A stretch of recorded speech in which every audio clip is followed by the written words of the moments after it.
We fight with fire.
amazingly, I'm too scared of water, too scared of water.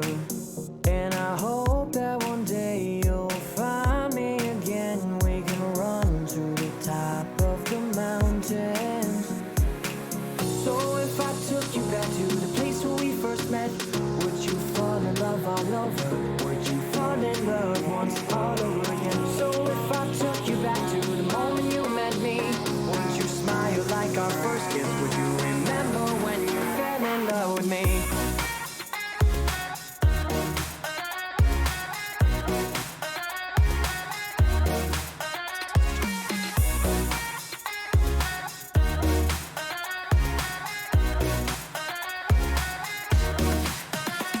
Just give me your hand and we'll run far from here, away from curfews you have and all those things you hold dear.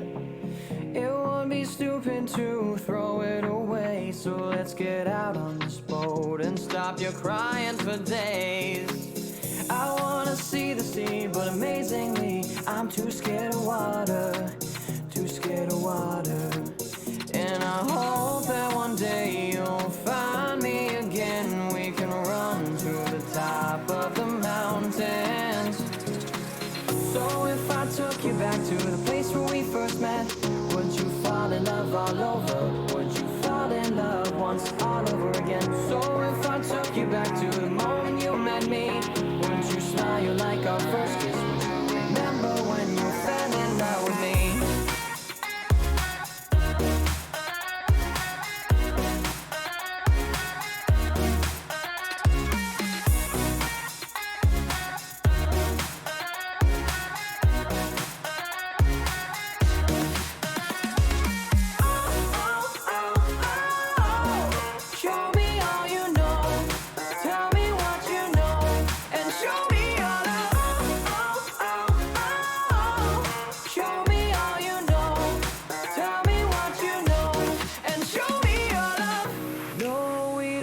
To go far, all we need is to try hard. No, we don't need to be clear. We need our best thoughts held dear. We need escape from here. So if I took you back to the place where we first met, would you fall in love all over? Would you fall in love once all over again? So if I took you back to the moment you met me, would you smile like our first kiss? Would you remember when you fell in love with me? Show me all you know. Tell me what you know, and show me your love. Show me all you know. Tell me what you know, and show me your love.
of you,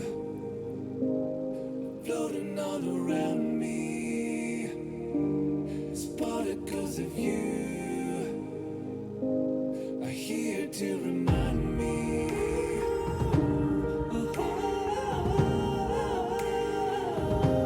It's particles of you. It's particles of you.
Hello and welcome to the Mortal Kombat 11 Belong Clash.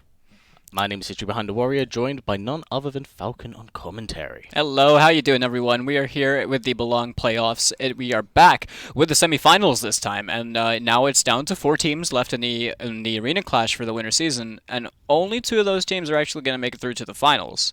So, It's what do do or you die. think? It really is do or die. I mean, it has been throughout the playoffs so far, right? You know, like the moment that people have started to make it outside of the group, out of group stages, it then becomes a single elimination bracket where the teams are going to be playing against each other, and it really is like everyone's fighting for the end goal of finals, you know. And the finals are coming up very soon, and the 4 teams remaining right now are just the teams that have made it the furthest so far. So all of them have won their initial playoffs matches.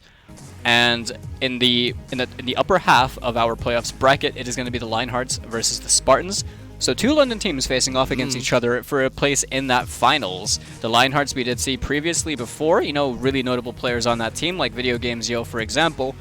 And the Spartans, a bunch of up-and-coming newer players from the London region who are really putting in a lot of effort to improve, and they've been on the grind. But the matches that we have tonight, would you like to fill us in, Callum? Yes, we'll be doing the Swarm versus the Claymores, and of course we've seen these guys a fair few times in stream, and the thing is, although they may not be in the London region, which I'm very much so familiar with, they do come from up north, and there's a lot of talent that's actually up there. So, I'm interested to see what they can pull out their hats, considering, as I did say, it was do or die. All teams here today, they need to win if they do want to make it into the finals. That's true. And you know, the talent that you were mentioning, we have seen both these teams throughout this season of the Arena Clash play on stream. Last week we also had Manchester. We saw Thamada not drop a single set to anyone. To anyone. So, you know, if he's still feeling that same energy and brings that same level of gameplay, I think that things are going to look really good for Manchester as well. On the side of the Swarm, we do have the returning Thamada, Dante Demons, Equinox, and Koenji. Yes, and for the Clyde Claymores, we have Nausea, Up, Azarath, and Lone Wolf. So I'm very interested to see how these 2 teams are going to stack up together. Very familiar names on both sides. And, you know, there are up-and-coming players on the side of the Claymores as well, whereas some mainstay players who have been around within the competitive NetherRealm communities or the Mortal Kombat community for quite some time. Players like Nausea I've known since Mortal Kombat X. Really good player, traveled quite a bit as well, and, you know, just a really consistent high-level player. Op, on the other hand, has been putting in a lot of effort, and only recently, I guess since turning 18, has been allowed to join in this split of the Arena Clash, has really proven himself, to be honest. Like, making it this far in your first time is already enough of a statement, but I think that Op is the kind of player that's always hungry for more. Yes, no, honestly, Orb is a very young individual, but he can hang up there with the best. I mean, even last week alone, he played against one of the best Scorpion players on the world, well, in the world, that being Mirko. Now, Mirko did take it, but the thing is, one of my favorite parts about watching Orb play, or just like paying attention to him as a player, is that he's always willing to pick up new characters and somewhat adapt, and I think by doing so, it expands his knowledge of the game. Yeah, but you know, Manchester are no slouches either. We did mention that Thamada didn't drop a single set in the previous week of the playoffs. Thamada's Frost is really good. Yes. Really solid, simple Frost gameplay. We did see a couple really crazy things that did happen, like the fatal blow hitting behind him for some reason. For some reason. But What happens if it happens again tonight? then whew, I don't even know. I think my hair is just gonna turn fully gray, and I'm just gonna rename myself Nero. But either way, like I think that this is a very even set we're gonna have on our hands tonight. It is gonna be really good because Clyde have Nausea, the previous fighting game experience and tournament player. Op, traveling current tournament player, has been playing a lot since Injustice 2. Ghost Wolf, the I think it was Lone Wolf instead. Yes, My it was bad. Lone Wolf. Lone Lone Wolf. Wolf. My bad. Sorry, we have Ghost Wolf in one of the previous teams as well. Lone Wolf is quite the dark horse on Clyde's side. Like, we've only seen them play once. He's the secret pocket pick, man. But the Garrus was really good. We saw a lot of stuff, like a lot of really high-level Garrus decisions that we actually hadn't seen previously on the Arena Clash. But Manchester Swarm as well are 4 people that have, you know, a lot of experience competing in fighting games and various different games. So they're all just really solid players. And I think that the matches that we're going to have on our hands tonight are going to be really even, and it really comes down to who is going to win and make it to the finals in Bristol on the 15th. Yes, but it looks like we're jumping straight into it with Norja, of course, playing that amazing noob Cybot, whilst Famata is showing off that beautiful, beautiful Frost right now. And Nausea, the noob Cybot player since day number 1. We had seen Nausea play a bit of Collector, but that read on the throw with the down 2. Sorry. Apologies for that. Unfortunately, we missed out on the beautiful Fatal Blow. Got to, capitalize on that YouTube monetization. We'll have that forward to YouTube. Goes for low. And so Thamada right now is sitting in Fatal Blow territory. Now, Frost, while she doesn't have, inherently a lot of mix-ups, she has a really good threat with the mid or the throw game. And, really... that was a perfect read, wasn't it? That was a beautiful read. Oh my goodness. Now the thing is, we've seen that quite a fair bit from Famato as of last week. Oh, nice punish. Last week, he was doing that quite a fair bit, and I think Nausea's probably kept his eye out for it. I think so too, and it makes a lot of sense for players to go back and start watching the archives, especially if your opposing team is going to be the team that you play against, you want to get your study on them. Really good neutral jump from Nausea right there. And this is also another thing, is I haven't really seen Nausea play seeing double before. He's quite mainly a Dark Sabbath player, but seeing double looks really clean, and maybe it's just a matchup thing. Yeah, but it definitely seems like it, because if you didn't go for the crushing blow, oh man, that could have been death. Unfortunate. That could have been death. It was either the crushing blow or the fatal blow. I think it would have killed. But I feel like he's purposely picked seeing double to somewhat challenge that dive bomb that Frost does have, because it is very, very good. Oh, Nausea just alive with a sliver of health, and the down 1 check is going to take it. 1 round apiece, but Thamada finds his back in the corner, and both players still have their fatal blows. But that was really unfortunate for Nausea, because the back 1 confirmed could have been game. I mean, that could have been it. Unfortunately, it literally slipped out of his fingers, but it's not just over just yet, because that means that KB still exists, because when you use it once, of course, it does go. A down 1 check there is going to be the counter grab from Nausea, going to throw Thamada into the corner. Beautiful. Thamada also doesn't have breakaway, so getting opened up over here is real bad, but that's going to crushing blow. Beautiful We're going to see the defensive bar. No, not being spent. Nausea spending it right at the end. Late. I think that was a good break, because the spin would have knocked him back into a very uncomfortable position, and he wants to play the mid-screen game with seeing double a lot, No, I can definitely understand that, because that's one of the interesting things about breakaway. You don't need to do it right away. If you know your opponent's going to commit to a string, you can actually do it, and whilst they're still in recovery, punish them accordingly. Now that Frost up 3 going an absolute light year away from... That drop! That was crucial. That could have been game for Nausea, but that was really unfortunate, dropping the back 1 connection over there on the corner combo, and Thamada going to take that and use it to his advantage, getting game number 1 of the evening in the semifinals for the playoffs. Yeah, no, that was really, really back and forth. So, considering this is the first match of the evening, I want to see if the quality of the matches stay like this throughout the rest of them, because I feel like as we've been going from week to weeks, last week being a prime example of, since we're like whittling down the pools, we're starting to see better quality players, people who are a bit more experienced with the game, which means, I guess, more upsets. Yeah, I mean, it's I think everyone kind of has their own relevant experience. The players on these teams have been playing a lot since the game has come out in April this year, and really, it's like you're starting to see a lot of familiarity with the characters, a lot of different decisions that people take. So Nausea, electing to jump against the projectile that Frost has, and then teleporting on reaction to punish it if Thamada were to amplify it. So little stuff like that really does add up. But we're gonna go straight into the next game. And I feel like it's a very important thing, because it displays a lot of matchup knowledge for Nausea. So it will actually make Marta somewhat second-guess some of his options in that respect. It's true. A really nice forward, too, to check the slide as well. Nausea trying to find the whiff punish, but not there, unfortunately. Nice grab. Pushing into the corner. What's going to be? Oh, he pushes his way right out of it. Oh, that was a big read. Nope. Still sticking with seeing double. I mean, that was almost 400 damage just off that down 2 crushing blow for very minimal. Oh, no KB. Yeah, didn't go for the crushing blow. To be fair, with that much health left, you might want to save it and somewhat conserve it. Oh, that is unfortunate. I did not know that punish. We see it down 1 into spin again. Nope, there's the challenge from Nausea. That back 1 being a 9-frame mid, but catches the air-to-air with the teleport. Oh, the range of that. Yeah, that up 3 goes a very, very long way. We will get the score sorted out as well, as the Thamada is 1-0 up on Nausea. Spin. Yep. Down one spin. There it is. Of a Marta special. Oh, slides him down. you are not jumping over there. Tries to get the wave punish on the forward two, but doesn't catch it. Drills him. Beautiful stuff. Pushes him away. Now, while Frost may not get the most damage for spending a bar over there, she gets control of the screen, you know? Oh. She has that ability to keep you out, but Noob's a character with a teleport, so it can make things awkward. There's Crushing the blow. KB. There's no breakaway for Nausea. Oh, he has to eat all of this. Could this be it? That is dead. Oh, almost. Isn't it left?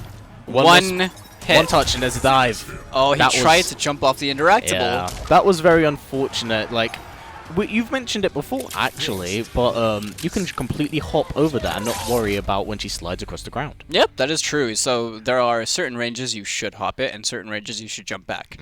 Because for those that don't actually know how to deal with Frost's Ice Quake, which is the air dive bomb where she just like woo and then slides on her like basically.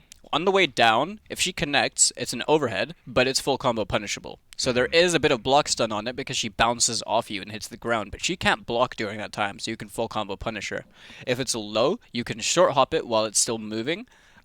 Sometimes finding the punish for that can be really awkward. It really depends on the character you're playing because of the range that it can put her at, but it's not worth short hopping if you are right at the max range of it. So it is important to learn those ranges because at the max range, if you try and short hop it, she raises up slightly as she comes out of the animation and it will hit the short hop. So in those kinds of situations, you can neutral jump or you can jump back kick and then get or jump back punch or something and then just get a full combo confirm on it too. Yes, but unfortunately, it seemed like Nausea couldn't quite get it there. But it is certainly definitely early days. Yeah. Early days. But I will say every win at this point does count. It's at least worth getting some of the matchup information. Even by losing, you can actually learn something from it. And it seemed like Nausea's pick of seeing doubles actually quite a good choice.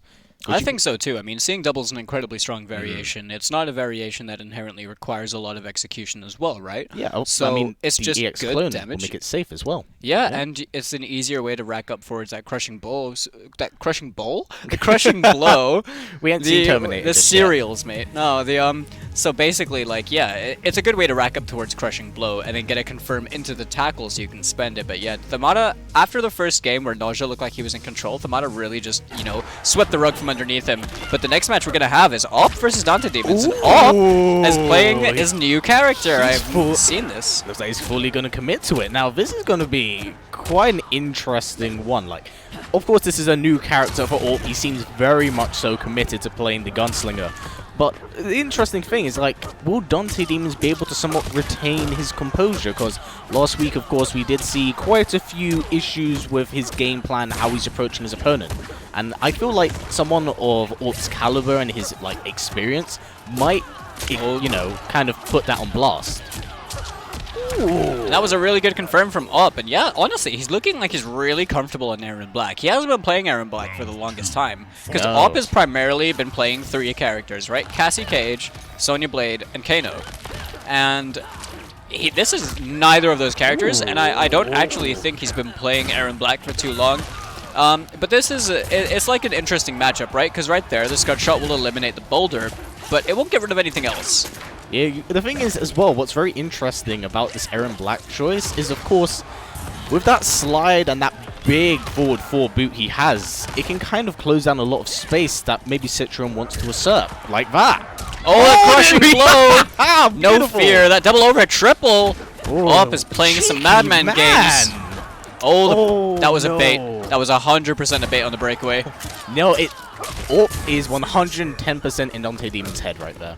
100. The second he went into gun stance in his face and he was waiting for Dante Demons to react, and he was like, I'm just going to pull the trigger if you do anything. Just a thought, does that beat Wall? It doesn't beat Cetrion's Wall, does it? It shouldn't. Because I was thinking, what if it's an option to actually blow up the wall? But I really Probably. don't think it is because the wall's not a projectile, but maybe the amplified wall counts as a projectal? I'm not too sure, but maybe it could have just been an intimidation tactic, Yeah. really. But Op looked hungry for the win in that. That was very, very... No offense to Dante Demons, that was all Orp. He was able to assert his pressure, and when Dante Demons got out of the corner to kind of assert that full screen presence, Orp was like, hey man, you're going to lick the bottom of my boot. He looked like he knew there was Cetrion matchup, or he was really comfortable in that matchup, you know. But Dante Demon seemed to just struggle a lot with Op's pressure, but at the same time, he kind of found himself in the corner a lot. Yes. Found himself eating forward fours from Aaron Black, the dropkick, and kind of just pressing at the wrong ranges and eating the back 2-2-2. Ooh, Really nice confirm. Jump free. Back 2-2. There it is again, just trying to press at the wrong range. All playing like a man possessed today. Good free. Back Op 2-2 wants to make again. his finals. Oh my god, will this be a flawless? Oh, the overhead again. That is ticking down. Oh, empties the mag. That was Flawless victory. victory. That was clean. Now, I think that was meant to be a boulder from Dante Demons because the standing 2 didn't look like the right thing to do. It feels like Oh, Dante blocking the Demons geyser. is just not having the chance he needs to really assert some of, Cetrion's keep away. And he does seem like he's choking a little bit at the moment. Op is looking like an that absolute failed, monster right now. Oh, no KB, unfortunately. Not a double flawless. Now, Op still has KB on the rifle as well. Is he going to spend it here? I think no, Jesus, hold on to it. I think I know what he's doing. Oh, that was big. He got a little bit too happy there with his buttons. The trade, that went with the geyser. It did Forward indeed. 4. Jump 3. Oh, Beautiful read. That was really good by Dante Demons. Oh, drops the combo! Oh, that's a heartbreaker. He didn't have the meter for the down back 4, for the vine grab, right? I think that the general route probably would have been like standing 3, forward 1-3 into the vine grab to restand them, right? Yeah. And then go 2-1 fatal blow, Yeah. or just raw fatal blow. But that was unfortunate. I think that was also a case of Dante Demons getting a little bit flustered because Orp was really, really on the offensive, really just like up in his face as much as possible, oppressing anything that Cetrion can do to, do Cetrion things in that respect. But that was very, very clean. If next round, if Dante Demons can assert more of that keep away, it can definitely go in his favor. But when you have to take into mind Scud shot, the forward 4, the slide, some of the options that Aaron Black has that makes him so incredibly strong and just a big threat in the entire roster, it can get a little bit overwhelming. Yeah, but, Aaron Black's definitely kind of like a shadow of his former self. Like, Scud shot is by no means as good as it used to be, but Scud shot itself can really shut down what Cetrion will want to do, or she'll want to throw boulders or something. But Op didn't really seem to play with any fear in his head at all. He looked so comfortable during that. But as a 2-0 to the side of Manchester, followed by a swift 2-0 from Clyde themselves. So this third game is kind of be the one that I think might actually set some momentum for either one of these teams, because now we're playing with 2 of the effectively dark horses of their teams. Yes, I'm very, very excited. Very, very excited. Because one of my favorite parts about, just commentating the UK scene in general, is like seeing these names and faces that I'm somewhat unfamiliar with and like the potential they have to be extremely good. That is true. Now, this is going to be a very old school matchup, a Shao Kahn versus Scarlet. Nice whiff punish with a forward 2-1 right there. Now, Equinox is playing one of my favorite characters in this game. He's okay. Forward 4. You are going to get reported. I'm going to flawless block you on my social media. Oh, great space. Punished right with there. the 2-1-2 right there. Really good stuff at the moment from both players. Oh, nice trade. That Good was knowledge. Extremely smart. For those of you who don't know, with that upwards hammer toss, a lot of people do use that move when they typically have less health. But if you throw it out, your opponent can challenge with a down 2 and basically completely punish you. It's not worth the trade unless you have the life lead. So Equinox has been playing a game where he's trying to use the Javelin to make himself move in a lot safer. The Javelin is quite advantageous on hit, and then on trade you can also guarantee yourself a Dark Priest, or you can really close the gap on Scarlet. But, it's like, I feel like he's trying to do a bit too much. Azarath just seems to have control. Like, Equinox is holding all of the high projectiles, and see, these are all highs, but he's taking all this needless chip damage, and then he tries to come in, and he gets punished with the 2-2 from... definitely a lack of matchup knowledge that's being shown here, and I feel like the inexperience is what is the ultimate problem here, because although that spear is very good, if she goes for down back 3, the low projectile, she lowers her hitbox, so she somewhat low telegraphs it, and she can completely avoid the spear trade. That is true, but you can also just you can do the hammer lunge in with Shao Kahn at that point. You can react to it and close the gap on her entirely. But right now, Azarath is in complete control of this because he's able to just zone out Equinox, and Equinox is just being forced to hold all of this. And there's gonna be a down 2 trade. Look at that! What, the hammer? Haven't you seen that? I have never seen that before. With the hammer trade, if it comes in the last hit, it starts spinning around like a crazy That person. was beautiful. It becomes a washing machine. That was Sonic Heroes right there. Azarath looked like just he knew that inside and out. Equinox has to play like a higher-minded Shao Kahn if he wants to actually get in on Scarlet. There have been a couple things that Azarath has done as well that are actually completely punishable, and with Shao Kahn having a godlike up 2, those are valid options, you know, like forward 4-3 by Scarlet, flawless blockable string, flawless blockable string that you can up 2 in Punisher.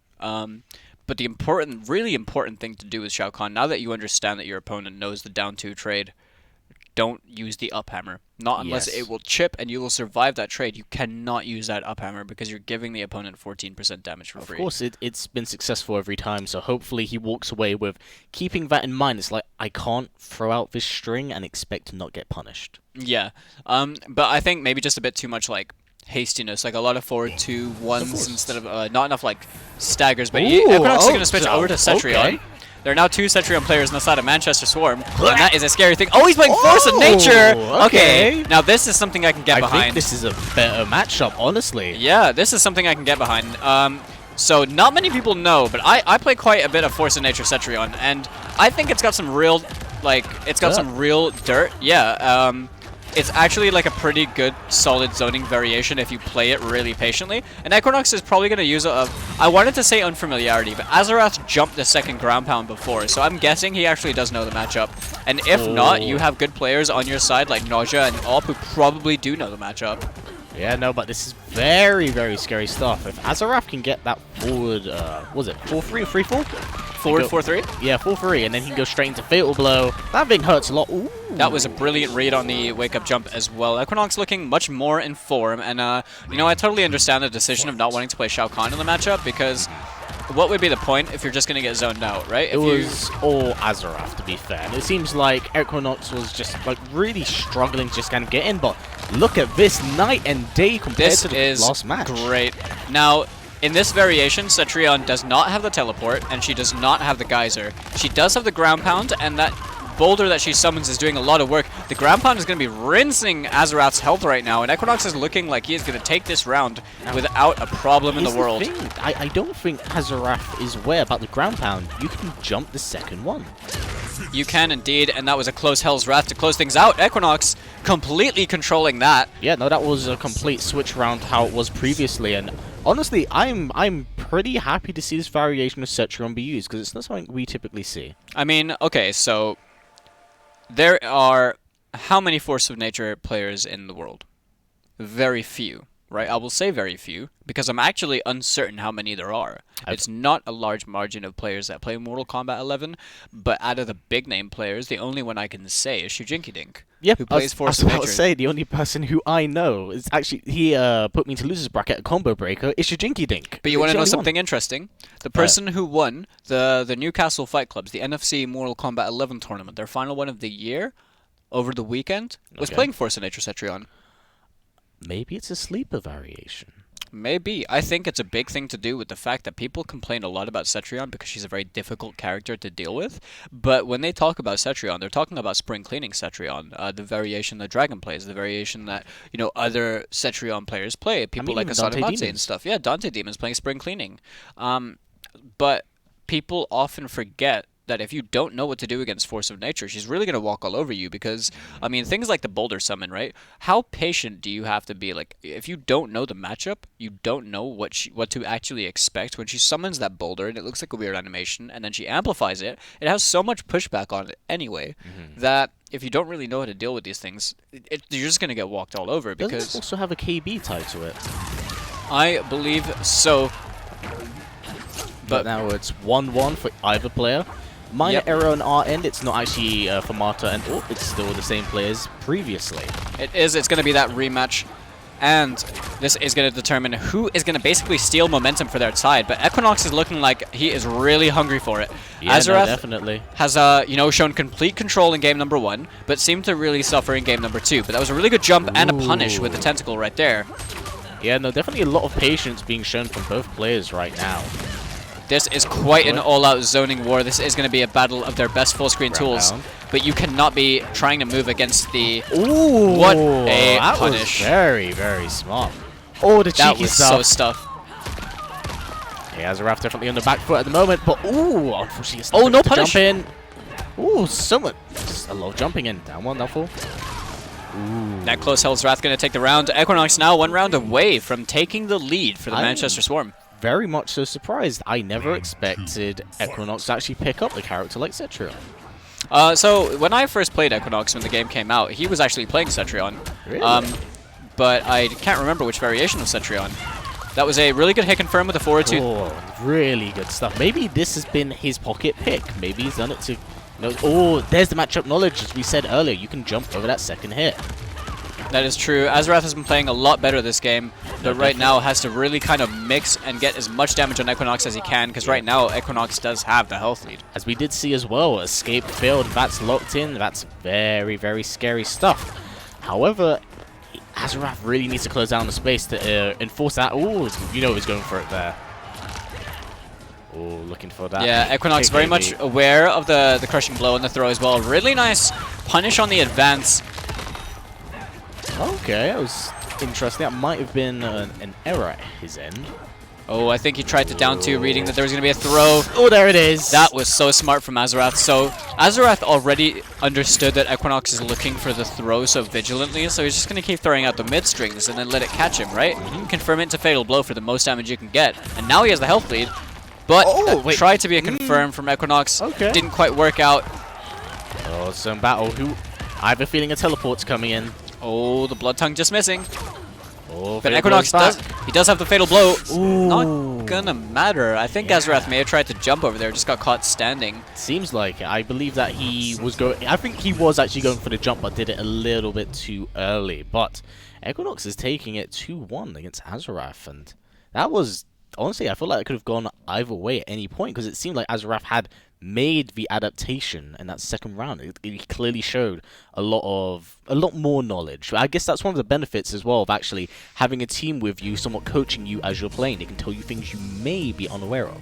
That is true. But right now, the Manchester Swarm are up 2-1 over the Clyde Claymores, but the next match is going to be between arguably the 2 best players on their respective teams. Yes, that will be Famata against Orp. So that means we will get more Aaron Black, of course, Big Boot Man, up against Frost. So I'm intrigued to see how this matchup's going to go, because I don't feel like I've ever really seen this matchup, especially with V3 Frost. Yeah, no, I mean, so Thamada also does play a really good Liu Kang, but I'm not quite sure. I think that perhaps Thamada has been sitting quite a lot on Frost in the Arena Clash recently, because there wasn't too much success with the Liu Kang pick initially.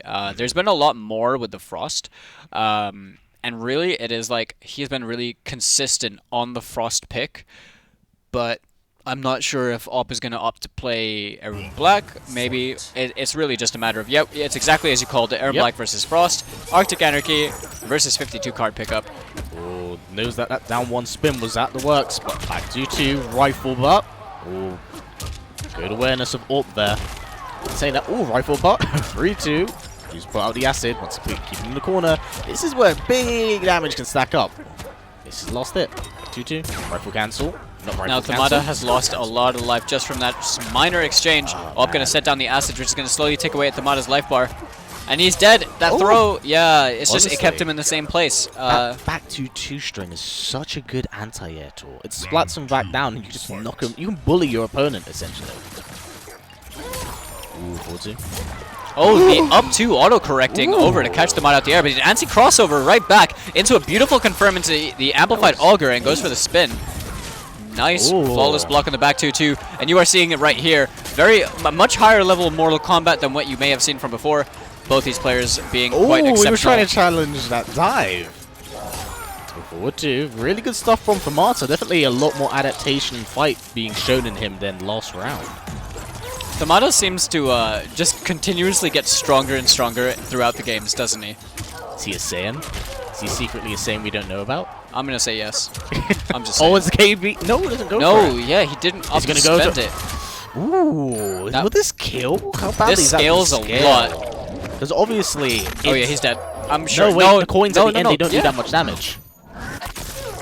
Yep, they don't do that much. Oh my god, that like tickled But Thamada. the thing is, remember, he has the acid, he can throw that, but he needs to be careful with that fatal blow. Ooh! Ooh! Thamada trying to challenge the scud shot. Unfortunately, it was just not the right time. Op gonna take the first game, but that was really close. Yeah, that was really good. Like, now it's really just a matter of like both players can kind of sit back, take a moment, and figure out what they need to change for, you know, going into the next match. There's not really much that we can say in regards to the matchup because those players will understand it far better than we do as they play those characters. They understand exactly, you know, like how your opponent is playing and what kind of decisions they're making. But Op is playing this mind game on Thamada that's worked quite well twice in the times that he's knocked him down, where he's walking up towards him. He's literally getting the knockdown, and he will walk up towards you, and then he's making you guess, right? Yeah. He's throwing out 2-1s. Going to throw out throw, or he's got back 2. He's going to walk backwards, and he's going to back 2 whip punish you if you try and poke him needlessly. So, right now, it just seems like Thamada and Op are really, really evenly matched in this sense, but Op managed to find himself more situations. Wait, no response from Op there. Oh, wait, there he is. Goes forward. Oh, he commits to KB. He does. This is gonna be there is no breakaway on the side of Op as well. That hurts. 316 damage. Oh, escape failed as well. Wow, Famata's really, really going in at the moment. Oh, there was the punish on the wake up too. Yeah, possibly a bit of desperateness being shown off at Op's end. Beautiful, flawless block. But now he's out of defensive meter and offensive meter. Goes for the slide. Him. Fatal blow is active and ooh, I can't help but feel like that was fair.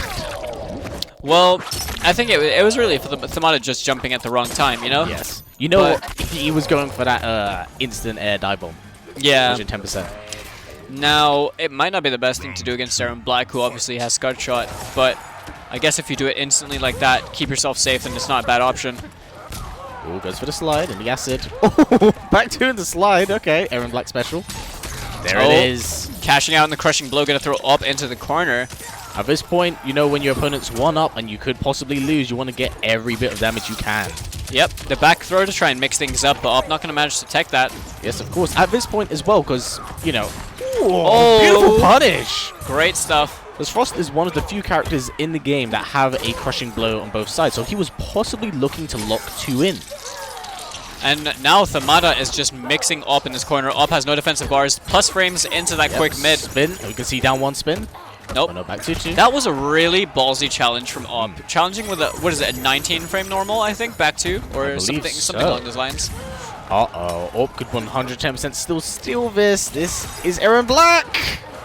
Oh, nice block. Beautiful. That was huge. So off of that, Op had every reason to spend the bar and go for the acid, right? And then it's a mix-up. It's a 50-50 because the acid was going to kill. Doesn't get the punish. Oh, that's Scud Shot. Oh, there it is. It was the breakaway. Yeah, I'm not sure I agree with that breakaway. There must have been an accident or something like that. No punish on the acid. No, definitely is possible. Back 2-2. Scud Shot. Oh, no KB. I believe we saw earlier on the first round anyway. 4-3-2. Goes to acid slide. Sioki. Down 3. 2-1-1, 2-2.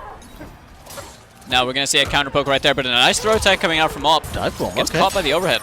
Oh, that's so unfortunate. Good shot.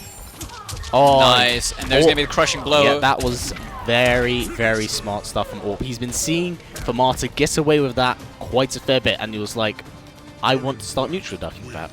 Have my opponent commit, go over my head, punched him accordingly, and that was a really good stuff from both players. Definitely a lot of adaptation being shown at both players' ends. Yeah, I mean, Op looks, once again, like he just knows the matchup. Just knows it. Like, I know that Op's been doing a little bit of work with Frost in the lab recently, but, like, that just seemed comfortable. Like, more than anything, Op today just looks really comfortable. Like, the way that he's playing, he's not scared to do things. You know, like, in the situation where Frost has used amplified spin on block, and Thamada has that track record of going for the down 1 spin after that, or mixing you up from there or throwing out a back 1. Op just decides to counter poke with back 2-2-2. And that is a statement. That is showing that, like, I don't care what you're doing, I'm going to do my own thing. And he's 2-0'd everyone that he's played so far between Dante Demons and Thamada. Yep. But, you know, like, that's the first time that Thamada's lost in the past 2 weeks? Yeah. No, definitely. I mean, it's great stuff from Orp, and you can't really discourage either player because they're so incredibly, it was really close. incredibly good. Yeah, like the 2-0 isn't really symbolic of anything, is it? But here's the thing, we're still in first set. Yeah. You know, as I've said at the very beginning, it's not so much beating your opponent, it's what you can learn from them to beat them later. Yeah. That is the important aspects about these sets and how it's going to carry on throughout the rest of these games. I mean, adaptation is such a big part of fighting games in general, right? Like, being able to figure out opponents' patterns is a really big thing. My pattern is to potato. But this is also going to be a classic match of the zoners, Azarath versus Dante Demons, and this time he's playing against the other Cetrion variation, but he's playing against a player that plays Cetrion quite differently. But the question is, will Dante Demons be able to retain his composure? Because honestly, I feel like this is the sort of matchup where Dante Demons can really thrive with that keep away. Because, of course, previously when we have seen him play, if he's ever put into the corner, that's usually where the cracks start to show in his game plan. But, that is true. That's cheeky stuff going.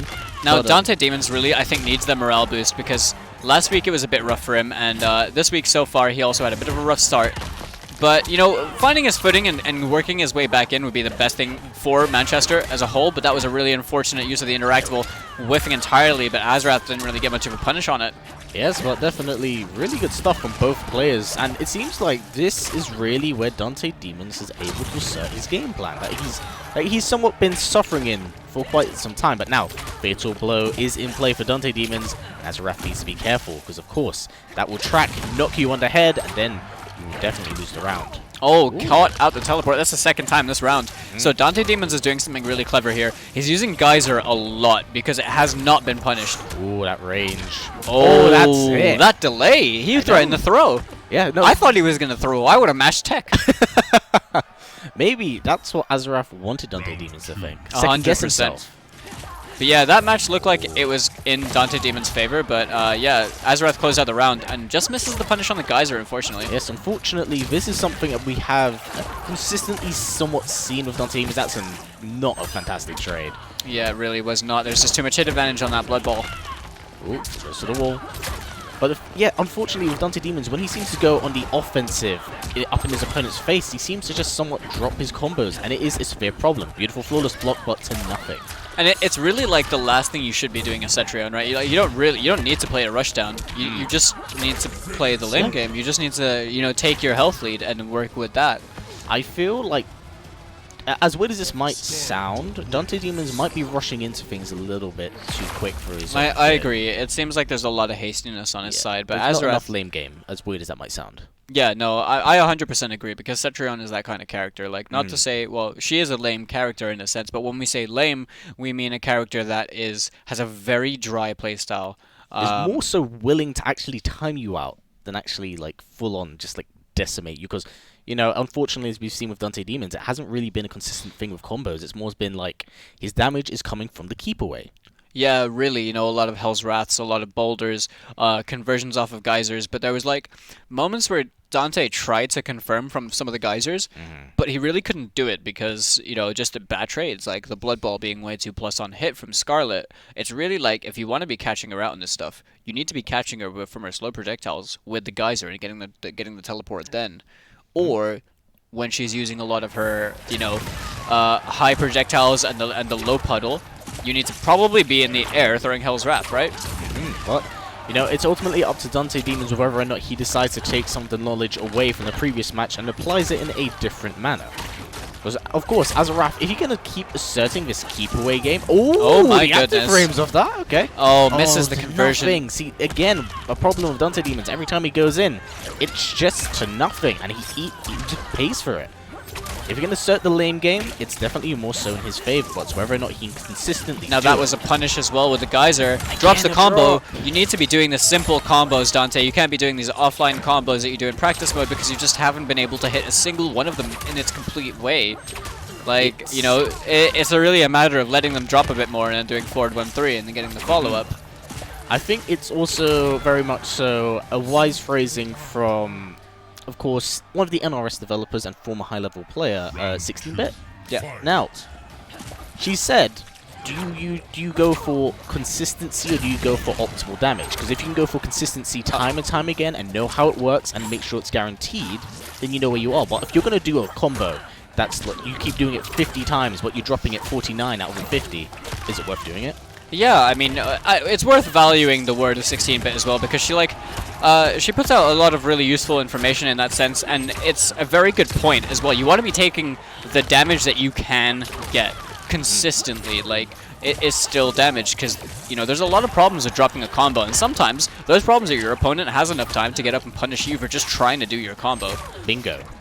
But Dante Demons has the health lead right now. Things are working a little... No, he doesn't. And He doesn't. it is gone. 2 Blood Tongues is all it took. I mean, those Blood Tongues are very, very good. Like, Dante shouldn't be trying to close the space right now. There's no need. Because with Blood Tongue Reversal, you can keep waiting for your moment, and he's not really using the teleport either on reaction to any of the zoning. Yep. So Azarath just walked all over him. That was Dante Freeman's. That was free. That was free. Well, yeah, unfortunately, it was a sign of... It was not unfamiliarity in the matchup, because Scarlet's been around for a significant amount of time. I feel like everyone has a rough game plan against her. Everyone's aware of the flawless blocks, you know, you can apply in her strings to somewhat... I would not condition your opponent, but oppress them, and we just weren't seeing that then. When Dante Demons wanted to assert the keep away, he was being punished accordingly, and I think there was a little bit too much confidence in him wanting to assert that keep away and not be aware about Azarath's punishes and how he himself can like return the projectile. Yeah, I mean, I think that if you take a step back and you just kind of look at it from like an outside perspective, when you see things from our side of things, like from the commentary desk, and when we're watching the games happen in progress, we pick up on players' habits like quite a lot of their patterns and things like that. And when there's a lot of monotonous zoning coming out from your opponent, when they kind of put themselves into this almost flowchart of how they actually do things, you need to start making like counterplay adjustments to those patterns, because patterns are harder to break out of than bad decisions. Yes. Because when someone falls into patterns, when someone goes on autopilot especially, they get blown up really hard by a player who's thinking about everything that they're pressing. And while I do think that Dante didn't play that badly, I think he just got caught by too many things, just caught by random things he really shouldn't have, and Azarath did really good work of making sure that he kept eating those things. Like, Azarath acknowledged that, okay, if I can't punish Geyser, I'm just going to keep using Blood Tongue because you're going to keep taking chip damage. And in the end, Azarath just seemed more confident playing the Zoning War, because I don't really feel like Dante was really teleporting to try and challenge any of it either. No, I think it was definitely night and day for Azarath, because of course he was playing the other variation earlier, and he seemed uncomfortable in it for the most part, but against Dante Demons, there was a lot of comfort shown. But in saying that, looks like we have some more Setron right now. Nausea playing, more noob Cybots, I'm always happy to see that. Now, Nausea is a player with a lot of experience, so whether he knows how to play against Force of Nature Cetrion or not is not known to me. However, he has players in his side that arguably do know the matchup. That was so disrespectful. It was. Oh, man. And there's the punish again from Nausea. He's not going to let him get with anything. Yep, there's a neutral duck. Okay.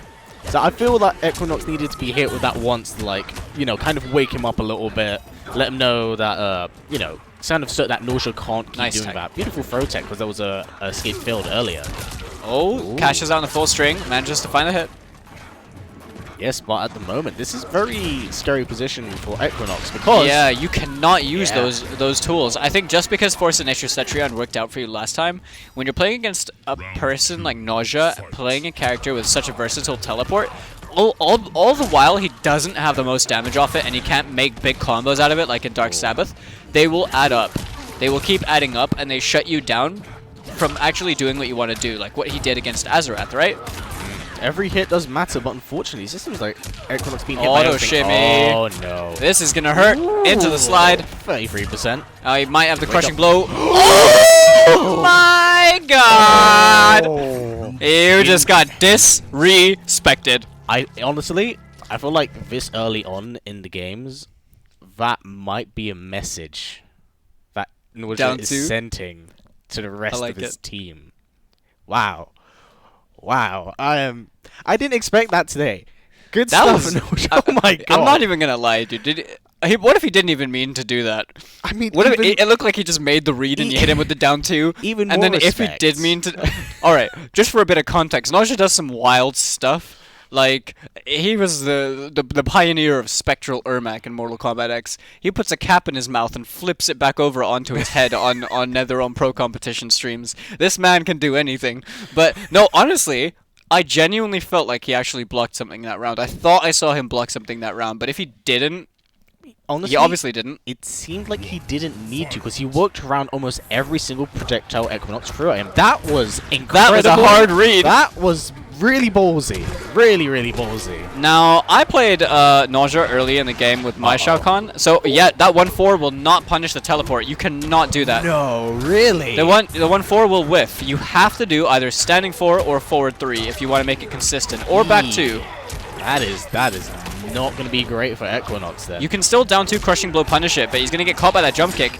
Anti-airing the noob jump kick is a very difficult thing to do, even with Shao Kahn's excellent jab, because you need to get the right spacing on it. But Nausea going to read that grab and going to close things out. Like a man possessed at the moment. Yeah, man, Nausea looking like he is just really comfortable playing as well. Glasgow's players on the side, just on Clyde, have been really solid so far. Like, they've looked so comfortable playing all these matches. And Nausea not going to go for the gimmick this time because he saw it blocked. And Equinox has a lot of work to do. Like, you cannot test him with the projectiles. Again, just a lot of cheeky stuff being shown from Nausea at the moment, being aware of the matchup and definitely applying and showing somewhat the holes in Shao Kahn's game plan. What a whiff punish. That forward 2-2-1 did have its hurt box adjusted as well. Nausea, you cheeky man. Oh, but he's gonna pay for it. It's whether or not Equinox can really bring this back. Oh, to nothing. Oh, man. What a read as well. Not scared of front those down 2s. They're just hard reads, aren't they? Nice tech from Equinox. Yeah, very nice tech. Oh, the scum grab. It's something I absolutely adore about watching Equinox play. Oh, and there it is. That is it. Equinox pressing one too many buttons. Bagging, will we see a mercy? No, chooses to take the win. Fair enough. Fair enough. Every win matters at this point in time. You get a little bit cocky and over, step your boundaries. Probably not the wisest choice, but in saying that, I don't think anyone's looking cocky tonight. I think everyone's looking confident. Everyone looks hungry for the win. Yeah, but Nausea was bagging in the middle of it. Nausea bagging in the middle is probably a pre-buffer for teleport. True, but it is also Nausea. And let's not also forget in the previous streams he's been in. It was a pre-buffer BM. Okay.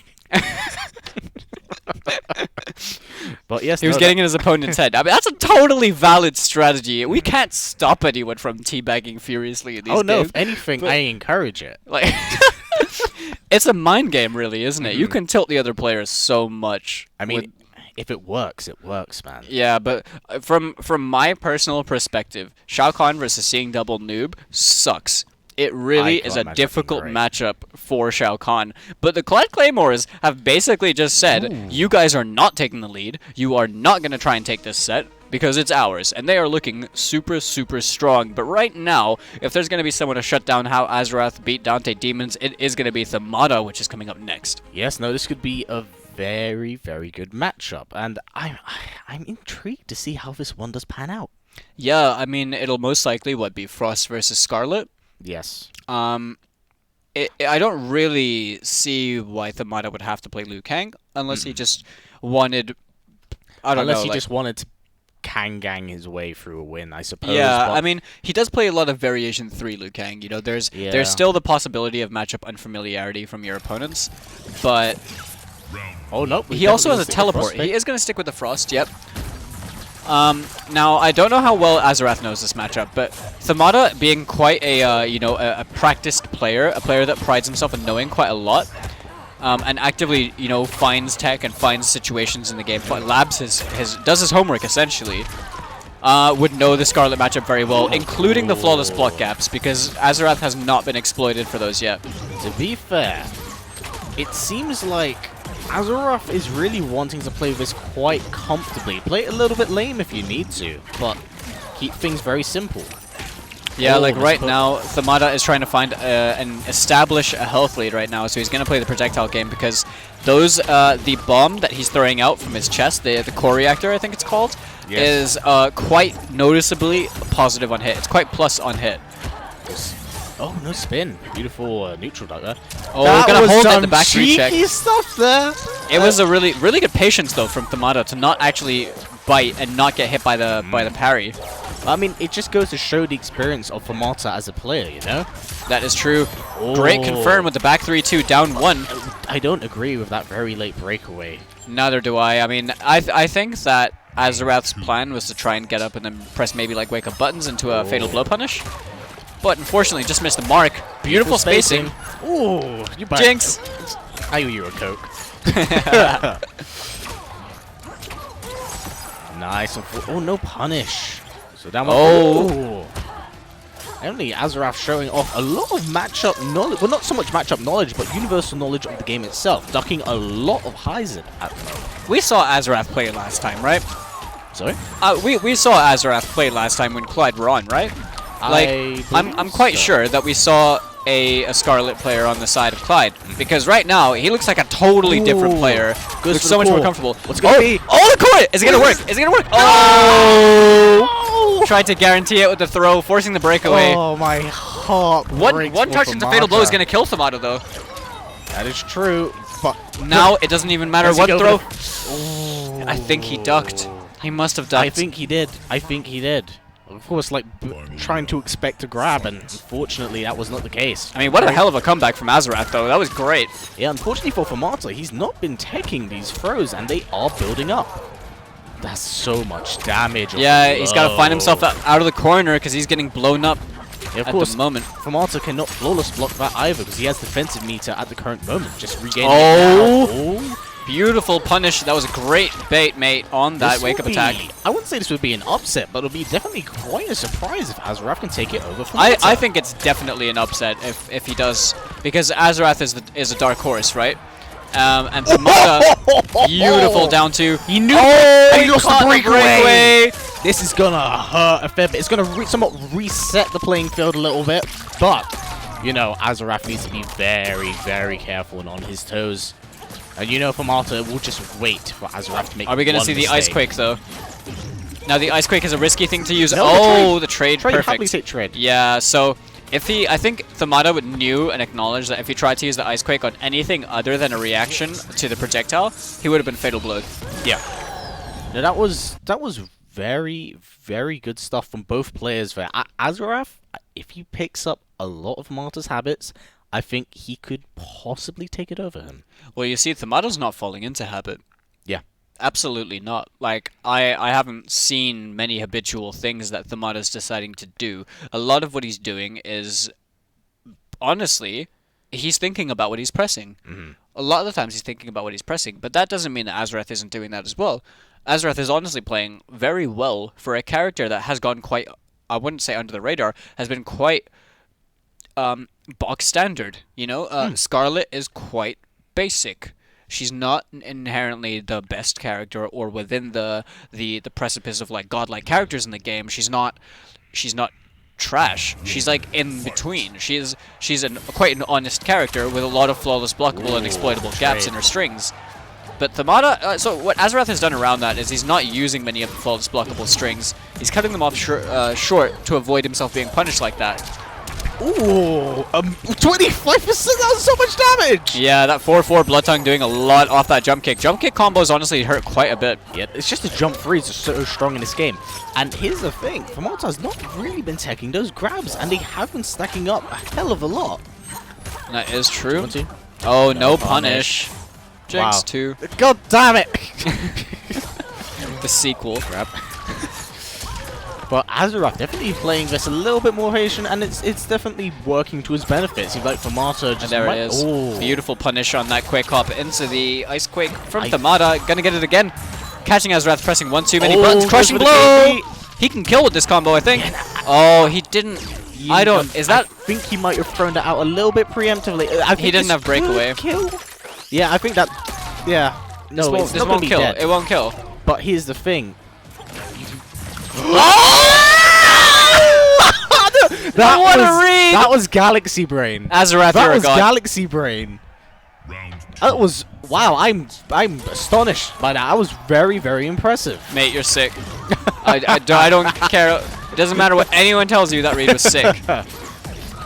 No, excellent stuff there. But You can imagine Famata is not too happy about that, especially now that he's lost access to Fatal Blow. And you want to know something really unfortunate? Because Fire. he flawless blocked the 1 in the 1-2-4 or the 1-4-2 string. What was it? 1-2-4? There it is. I was gonna say he cannot actually up to it because when you flawless block the first hit, you can't flawless block again in that sequence. Catches him.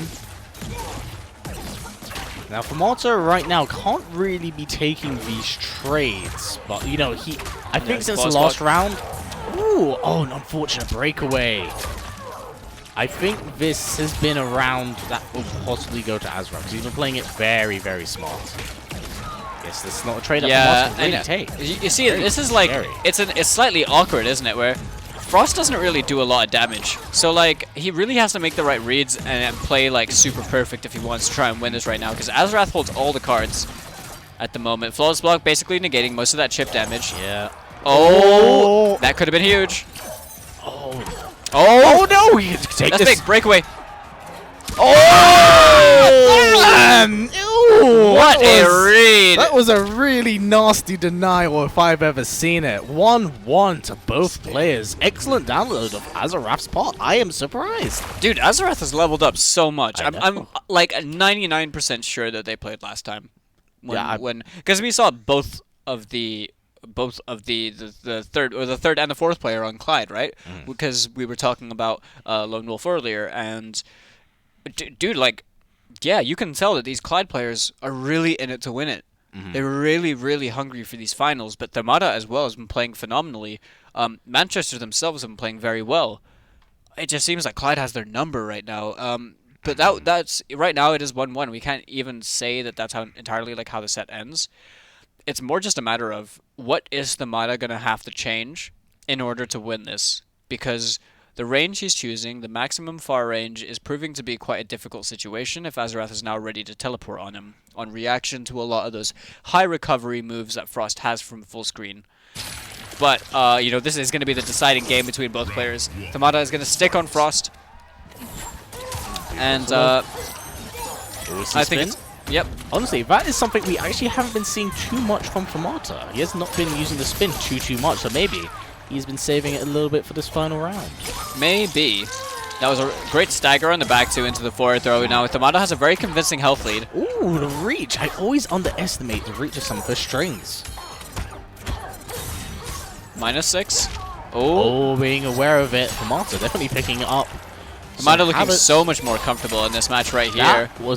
That was a near flawless. That was a ghetto flawless. I love that saying. Oh, didn't get the combo.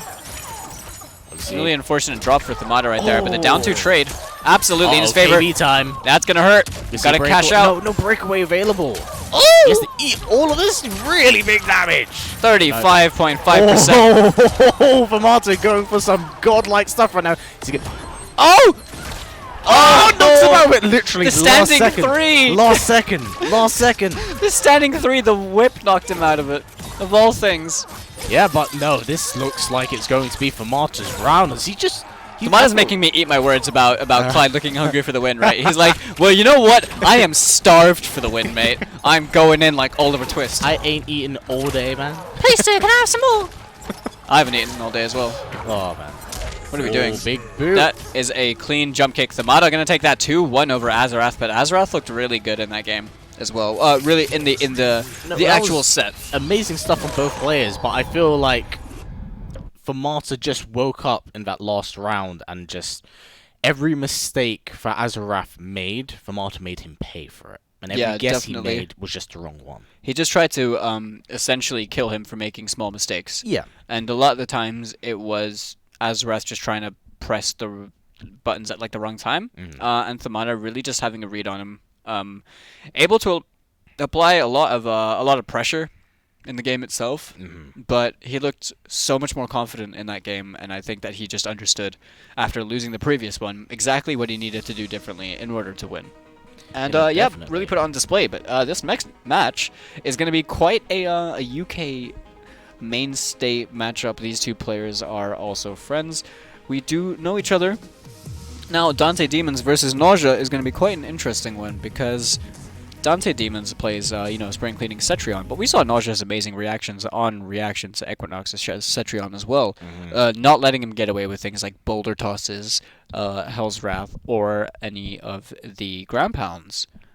So we're really going to have to see maybe some adaptations with that in mind from Dante Demons. He is playing a different variation, but the same rule still applies. Yeah, and it's also about whether or not like Dante Demons can really retain his keep away against a very aggressive noob Cybot player. And there it is. You cannot use that geyser because Nausea is one step ahead and ready for that jump into the teleport to punish you.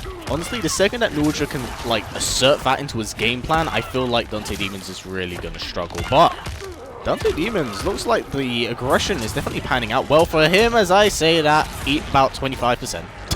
And there it is gone right there. That was a really unfortunate whiff on the Hell's Wrath. But a great pickup from Nausea as well. But again, I'm just really... Oh, the whiff punish. I'm not really agreeing too much with the aggression being showed by Dante Demons. Oh. I mean, right now he does have a mild health lead, but that's not going to matter too much. Nope. Nausea stealing that right back. It's amazing. Every time we talk about health leads with Dante Demons, it Commentator's seems to curse. be... Oh. That was really good stuff. That forward 2 stagger going to completely blow up Dante. Nausea taking round number 1 now. If Nausea wins the best of 3 between these both players right now, that means that Clyde is going to be 1-0 up. That's big stuff. We're talking about big stuff. 31% off that really nasty KB. Oh, just out of range to catch the down 1 as well to get the combo follow-up. Mason Wall goes under it. Uh-oh. Oh, no. Oh, the drop. You know, I don't think that was a drop. I think that Nausea was trying to bait a breakaway. Potentially. Dante holding onto it. Is that it? Right until the very end, Yeah. but it's not going to matter. Nausea. Oh, mercy! He heard what I said. He heard it. Nausea's in it for the bants. Of course. He's in it for the memes. And are we going to see a fatality? No, down 2 instead. But Yep. Oh, man, this man has mercied someone. He's brutalityed someone with a down 2 tonight. Nausea is really on point. Nausea is officially the troll of the winter season of Arena Clash, by far. I mean... I've seen some really troll stuff, and the only reason he wasn't previously is because Heroes mercied everyone, regardless. I mean, he's not the troll we need, but the one we deserve. He is the troll we don't deserve, but the one that we need. He's doing God's work now. It just seems like the way that Cetrion's kit works, it's like all of his options usually involve having to use something that is, further away. So Dante being so aggressive could be a counterplay with that in mind, that Nausea's reactions with teleports have been really on point. So, I think a lot of the aggression and use of normals and pokes into specials has been because he's aware that Nausea is going to try and teleport on him. So he's trying to cut down the amount of full screen options he's actually going for. And right there, as we were mentioning it, the Hell's Wrath going to get completely stuffed out. Oh, wow, just froze it out. Yeah, I mean, you make yourself completely safe. So there's, make anything safe in seeing double noob. Yeah, no, that is very, very much true. And it just seems like Dante Demons right now cannot get things going. Oh, it's a rising wall, but... Wait. That down 2 counter hit. Wait. Has Nausea blocked? Round 2. It'll be in this round, won't it? If he wins this round and doesn't block. If we see... Oh, man, if we see it. Yep, he's blocked. Okay. Oh! He doesn't go for the KB! No, Nausea had breakaway. I agree with this decision from Dante. Okay. Really good conversion. Not dropping this combo this time. Great stuff. 26%. Still keep it in the corner. Okay, escape failed, but now Citron this can't get anything off it. This is what we're talking about, though. This is what we need to see from Dante. No, absolutely. But it's whether or not he can consistently keep it up, and it just seems like with every touch Nausea does, he gets the most out of it. That's true. Big duck. No, that Nausea, punish. you cheeky man. Oh no. Dante didn't have the meter, unfortunately, to actually go for the vine grab in that situation. But yeah, so we know that Dante Demons is a very capable player, a player with a potential. It's just things have been really slipping him by for the past couple weeks. It's been really unfortunate. But this is his chance to turn it around. Punished. Good stuff. Dante Demons taking a round on Nausea. Honestly, he needs to ride this momentum all the way through. Like, if he can keep this composure, he can definitely win it. But, Nausea, just what an explosive player. That is very, very accurate. Explosive is the right term to use. Dante, honestly, he is exactly as you said. He needs to control this. Like, he needs to take it. And he needs to ride this momentum because if Dante Demons wins this, and he wins the entire set between himself and Nausea, that's going to tie it at 4-4. Yeah. Oh. But Nausea only half a life bar just underneath, ready to take it away from Dante Demons. Oh, man. Yeah. Oh, he is had dead. the KB! I didn't even know he had that. He saved that for a very long time, didn't he? It goes for the fatality.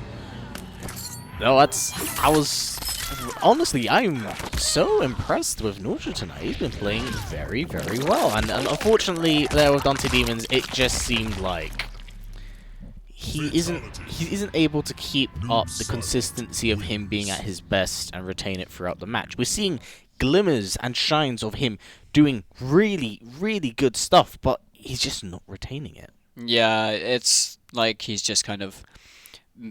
I feel like he has the right idea. He just has the wrong timing. Yeah. Like, he's not able to figure out the right kind of timing or pacing that his opponent is playing at. But he definitely did look a lot stronger in that game than he has, like, so far. So, in this next set, because now the Clyde Claymores have won that set 5-3, that means that they have docked themselves the point. And now it is going to be a matter of if they get that next point, they're going to move through to the finals. Yes, so they're going to have to win that. Yes, Swarm needs to really somewhat, I wouldn't say pick up the pace, but they need to make everything they learned from that first set matter. Because if they lose here, then that's it. They're gone. They're not going to make it to the finals. They need to really take what they learned from that first round, because we were seeing it. I mean, Azarath, the dark horse of that team, no one really expected him to do as well as he did. And he's playing out of his mind. It's easily the best I've seen him play. Yeah, definitely. And, you know, Scarlet's a character that is like, she's just meh, you know? Like, she's flawless blockable. She's exploitable and quite a lot. She doesn't get the most damage.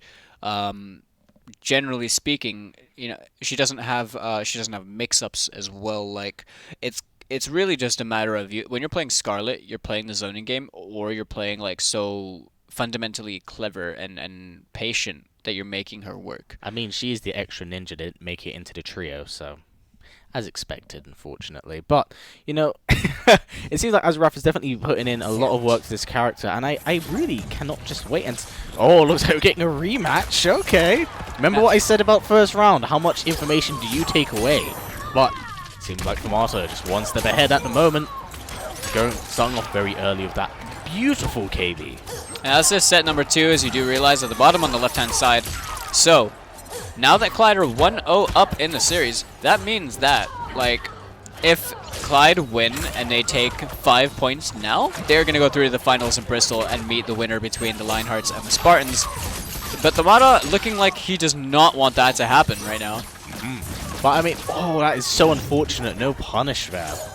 If Azarath can assert some of the keep away in the lame out game, it's definitely working in his favor. But for Marta, definitely being far more aggressive than what we've previously seen.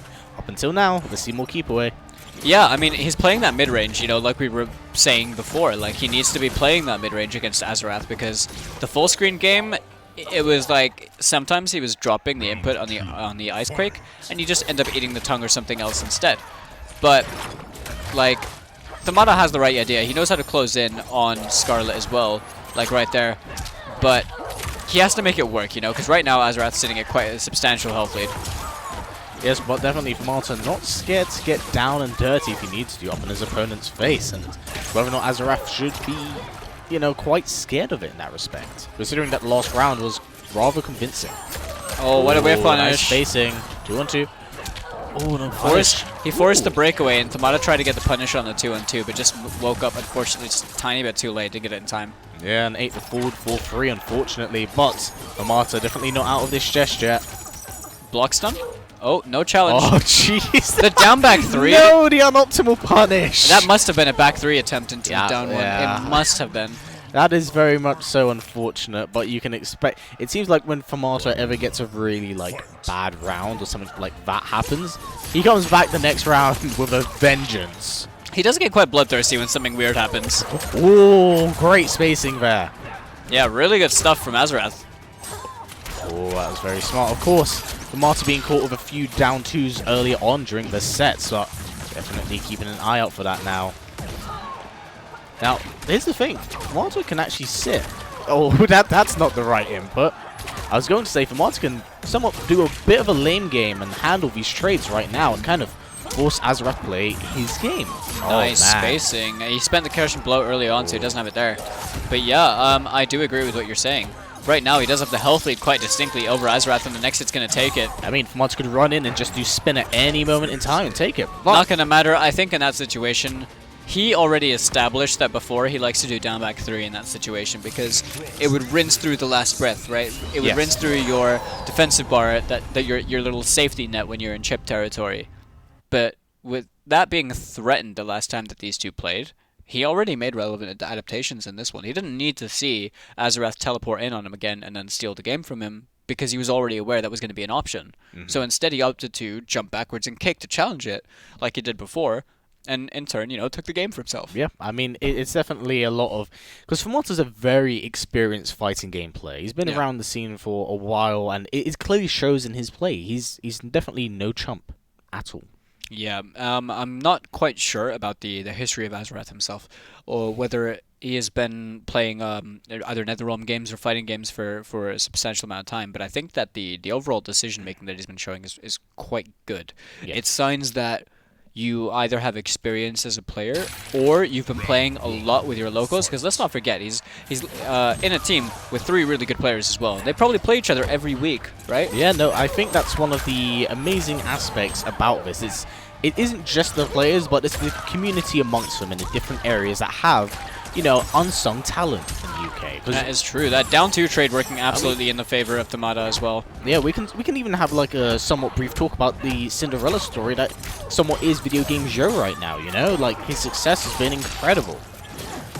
And saying that, we should actually pay attention to this match instead, so we'll have to talk about that later. Right now, Formato definitely doing a lot of jump backs, wanting a challenge at teleport. Oh, Azarath definitely showing a lot of adaptation. Yeah, Azarath has been doing a lot of work with that forward 4 string. Now, Tamada getting caught just pressing one too many buttons that round. Bit mash happy, but, Azarath honestly has been just leveling up constantly every time he's playing against someone. And it's really cool to see because this level of adaptation is something we've honestly been quite deprived of throughout the week so far, where players are really adapting to each other on the fly. So seeing it actually happen is a really good sign. It's a treat. It's honestly, it goes to show that participating against high-level players in the UK, or even amongst those in your locals, can really help you level up very, very quickly. 100%. And it's just solid gameplay in general. Adaptation is such a big thing, and if you're not adapting on the fly, if you're not thinking about what you can do differently in order to win, you are not gonna... Basically, I just feel like you're just not cut out to make the finals if you're not prepared to do that. No, definitely. You cannot get into, you can't play one way. Every player here is flexible, knows how the game works, so you have to be smart about it. And talking about smart, Formato has somewhat been playing a bit of a lame game here, but he's been doing it in such a way that it's forced Azarath to now make decisions to walk in, and he's just getting clipped. He walked straight up into one of the Beyblade spins. That was layer 3. Did you see that? Because he jump back kicked on with the wake up teleport last time, because he already made Azarath think that he was going to do the back forward 3. He did it there because he knew that he already punished the teleport last time, so he knew he would let it rock and it would work. Interesting stuff. Mind games. You gotta think smart, man. But look, just Formato, perfectly fine with playing the lane game. Yeah, Azarath seeming to struggle, acknowledging the fact that the bombs are highs, so while they won't catch you, they still have a lot of hit advantage right there. They will splat you on the floor, and makes it a lot harder for you to actually make your way in. Question: where do you think she stores all of those? Oh, beautiful. In her GTA pockets. Fair point. Oh, gonna go for the core reactor as well. I think it's called Core Overload. Yeah, it is. I believe it goes Beyblade spin. We'll get it. We Oh! see it. It didn't cash out. Where'd it go? I'm not sure. He didn't get hit. I've never. Oh, he mashed on hit and he got caught by the fatal blow. I mean, that's one of the scary aspects about this game, fatal blows, because of course there's armor on the 5th frame, which means even in negative frames, you can somewhat just throw it out. Yeah, counterpoke fatal blows are actually legit. But most I think all fatal blows are actually unsafe anyway, but not every character can punish everyone's fatal blows. But look at this. Famata playing it so smart, knowing how desperate Azrath wants to be getting in there. Famata, literally the ball was in his court. There was nothing that Azrath could have done in that situation, because if he threw a projectile, it was fatal blow. Yeah. If he teleported, it was a challenge. If he walks his way in, he has to dodge everything like he has Ultra Instinct or he's Keanu from the Matrix. Because if you get caught by anything, boom, like, you're dead. So No. Famata knew exactly what his win condition was in that situation and applied it really well. But shoutouts to Azarath, because his adaptation during that set was really good, and he's constantly been improving so far this evening. I've been very, very much so impressed. So I'm interested to see more from Azarath this evening. I'm very, very impressed. But in saying that, we'll be getting on to our next match in a second. That being Dante Demons against Nausea. And whether or not Dante Demons has been able to make the adaptation against Nausea, because it definitely seemed like something he was picking up on a lot of, I wouldn't say a lot of Nausea's habits, but he's playing a little bit more comfortable in some aspects. But I think it just goes to show that Nausea, playing a character that hits really hard like Noob Saibot, can honestly break someone's composure. Yeah, and the worst part about it is he's not even playing the variation of Noob that actually gets the most damage. Yeah, I think He's just got safe damage. Yeah, really safe damage. And every time he hits you with one of those slides and he amplifies it, that's 2 shadows built up towards that 10 shadow crushing blow, where he can get any hit confirm into a tackle, and then bam, like, the amplified hit is going to nuke your health bar. So really, like, I think the way that Nausea has been playing has just been converting his straight hits. Generally playing a really strong spacing game that's making it really hard for his opponents to deal with, because it's quite overwhelming. Oh my goodness, what a way to start it off. But Oh, Ghost yes, gets a little bit overzealous for his own right, and Dante Demons definitely take. This is the Dante Demons we need to see right now. Optimal That damage is is consistent. Just take the definite damage that you can get. Gonna get caught trying to counterpoke over there. Nausea cashing out on that crushing blow early. No punish. Oh, no KB either, unfortunately, because there's no counter hit. But Nausea, I've never seen anyone use as many forward rolls as this man has. Just wanting to get up in his opponent's face and apply it as much damage as possible. There it is. My man Nausea has been on Twitter and he sees people wanting to remove forward rolls. He's like, I'm going to use it as much as I can before it gets taken out of the game. Oh, The counterpoke fatal blow. I 100% think it's a good idea, because it guarantees you the round, and I mean, let's be real, he hasn't really used his fatal blow at all. I was about to say that. If it's going to work for you and you find the right time to use it, just use it. And the thing is, he's using all of these clones, and they slowly but surely are stacking up. So he is right now locking in a crushing blow. That's true. The polish. Oh, that was so sick. He jumped over the active frames of the geyser. Yeah, I'm actually happy to see that happen, because the geyser's active frames are so long. Man, talking about that. Fortunate Dante Demons right now. It seems like he's really, really struggling. And of course, I don't know about dashing up into Nausea's face. Oh. It's going to make him pay for it. 23% just for that. Oh, got that caught was so trying. unfortunate. Tried to do the wall. Yeah.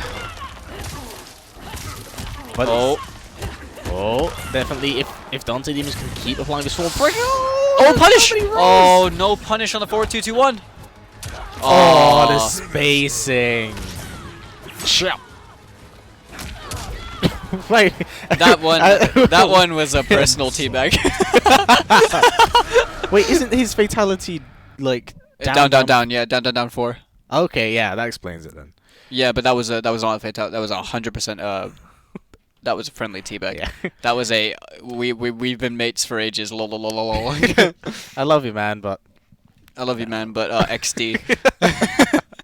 well, no, that honestly, it was good stuff. But again, it's inconsistency with Dante Demons and how he's approaching his opponents. Because like when he plays well, he's really playing well. He can start asserting his own pressure and somewhat do what Cetrion wants to do with keeping the opponent full screen, and whether or not they come like quite close, kind of forcing them back out. But Nausea is just breaking that mold right now, and he's just like, I'm just going to be in your face every opportunity I get.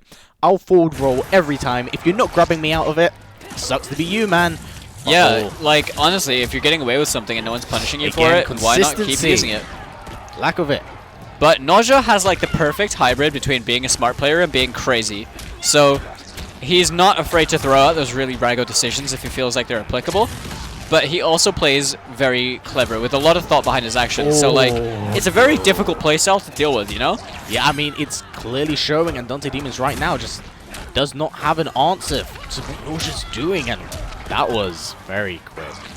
It was indeed. Nausea looking to take the point back for Clyde Claymores and slowly work this in the favor for them right now, because Tamada did take the first match of this set 2-0 over Scarlet, and you know, it's right now. This is fighting for the tie. But Dante Demons is fighting to not let that happen. Ooh! Wow, I've never seen that one. Oh, Geyser, of course. Oh, jeez, it's just, you know, I don't know about running in right there. Reversal throw from Nausea, gonna throw Dante towards the corner, but Cetrion's a character that can teleport straight out of it. Yeah, but the thing is, we have not really been seeing Dante Demons do that too much. And we need to see punishes on the back 1/+3 as well. But It's a Nausea minus is string. getting Yep, very again, close to that fatal blow. no punish. If I'm not mistaken, that string is minus 17. So Ooh. I'm quite sure Geyser can punish it. I did not. Oh, that was a know really good that. wall. Yeah. Dante looking to close out this round though. He's looking in a really good position. That fatal blow, man. He needs to get himself out the corner, teleport out the corner. Like, Eee, good stuff from Dante Demons. Whether or not he can keep up this That was- consistency, though. that was nail-bitingly close, dude. That was lucky, I think. Really lucky, because in that situation, dude, Nausea could have just ducked. He could have ducked and down 2, crushing blowed him, and then that would have been lights. Oh, that is unfortunate. Dante Demons was going to press a button, but gets clipped by that grab. The escape failed, racked up for Nausea. Noob having it in both directions. man. This is gonna hurt. Yeah, that is going to hurt a lot. No breakaway. Oh! Down to crushing blow. Beautiful stuff. Will we see a breakaway, or is no good? Oh, the restand. Okay, you know, going for really nice optimal damage. 4%. Oh, 40%, but disrespects the hit Nausea advantage with does the down two. not care. Goes for the throw. I don't believe it. That's gonna kill. No, it is. Yeah. Wow. Both Good stuff. Will we throws. see a mercy? No. No. Yeah, no. Fair enough. You know what? In second sets, you want every win to count, so I can understand and respect that. It's probably not even worth just taking the risk, right? Yeah. Like when you're in the Scottish team situation, when you are the Clyde Claymores, you have the first set won. You've got that point on the board. Then your one of your players wins 2-0 after the previous one lost 2-0. Now tying it up at 1-1. Like, really, it isn't worth taking the risk. Like, it just isn't, because anything can happen, and Manchester Swarm have already proven themselves to be very proficient players who will just come back and that will just bite you for it, bite you in the butt. Yeah, but now we will be jumping on to our next match, which will be Equinox taking on AWP. And I'm looking forward to this. I suspect Shao Kahn versus Aaron Black. Aaron. I think AWP's Yeah. definitely committed to playing the Gunslinger now. Okay, so, I mean, let's look at the order of things, right? It was AWP, then Nausea, straight after that. So it's going in that reverse order. Now we've had, Nausea just played, and then AWP is now playing now. But after AWP plays, it's back to Nausea. So we have to look at the actual rotation of how people are playing, because that's ultimately going to matter when it comes to the points that are accrued for each team. It is 1-1 right now, and looking at AWP and Equinox, it's like currently one of those players has been consistently dominating everyone he's played against. The other player has shown that he can surprise us with really interesting picks and can, clutch things out. So we'll have to see how things go. Equinox is going to be playing Force of Nature okay. Cetrion, which I agree with, because I think Force of Nature is very good against 52 card pickup. The ground pound itself actually blows up Scudshot. It beats Scudshot. Yes, of course. It's not like a traditional thrown projectile. That is true. Shot cancel. But Equinox is going to have to play with quite the big brain initialized against AWP. Jabs, man. AWP is the kind of player who will run all over you if you aren't taking him seriously. What a beautiful read from AWP right there. Very, very good stuff. You'll see it. No, it's just Equinox wants to fight his way out the corner right now. That's what he needs to do. But that's not a real combo. There, we said it before. The ground pound going to completely blow up that Scud shot. Throwing boulders is probably not the best decision in this matchup. Yes. Unless you've already conditioned him to not Scud shot, right? But needs to be very careful. AWP is slowly but surely climbing down to fatal blow. But just unloading that entire rifle, getting that. I'm presuming that was all the bullets in the rifle. So a KB is now locked in. Yep. Now That- Equinox has a lot of work to do if he wants to make this work and happen, because Orp's just doing what Orp does best and makes his opponent suffer. But yeah, Orp definitely does have that crushing blow as well that you mentioned. Missing the combo, he tries to tick into the interactable. I'm not even sure if that works. I don't think it does. Back 2-2. Scott shot cancel. Oh, gets caught with a 2-1, but disrespected. There it is. How much damage will this do? No, it's just ending it in ground pound is just a better play. Oh man, that's not dead, but Equinox just it's so oppressive. So oppressive and just playing really well. But yes, no, Orbaldin is taking it 1-up over Equinox, and you know, I'm interested to see what does he stick with the Cetrion or does he mix things up with the Shao Kahn? So if I'm looking at this realistically, I think Force of Nature is a much better pick against 52 card pickup. I think unless you're a Shao Kahn on, like, you know, video games, Yo's caliber, you're not really going to be able to make him work properly, only because you have to play with so much discipline. You have to play with so much, really cut down the amount that you're doing and use very few tools very effectively at the right times. It's quite a stressful matchup, I find. It's not impossible, but it's definitely like more in favor of a Force of Nature Cetrion, you know? So I don't think that the Shao Kahn pick would inherently like do much. I just think that Equinox should mostly just play what he's comfortable on in this matchup. Definitely, but it's whether Orp decides to respect the spacing that the character does have. Back 2-2, Scott shot cancel. Use of the back four. Now, Aaron Black's back four is a really good tool. It has the potential to low profile quite a lot of things in the game. Ooh, throwing up. Equinox not teching it. Oh, the 7-second grab. God, I hate to love it to see it to hate it. Back 2-2, Scott shot cancel. I don't even know what I just said. Forward, drop kick. And Orb's getting a little bit cheeky, but you know, we've seen this last time where he got his cheekiness got the best of him, and he did lose from it. But interesting choice. I mean, even if Orp were to time this out and just block the entire way, there's no way he's... How is he teabagging that fast? He's just on, like... Maybe he has that level of Ultra Instinct with, you know, just... Do you think he's got like a pad with turbo on it and he's holding down? He's holding down and rapid teabags really quickly. But yeah, man. dude, in that situation, I mean, what is there that Equinox could have done? It's amazing how I was talking about BM earlier, and Orp's like, I'm gonna... Eating a fatal blow's worth of damage just for jumping? Get know, out of here.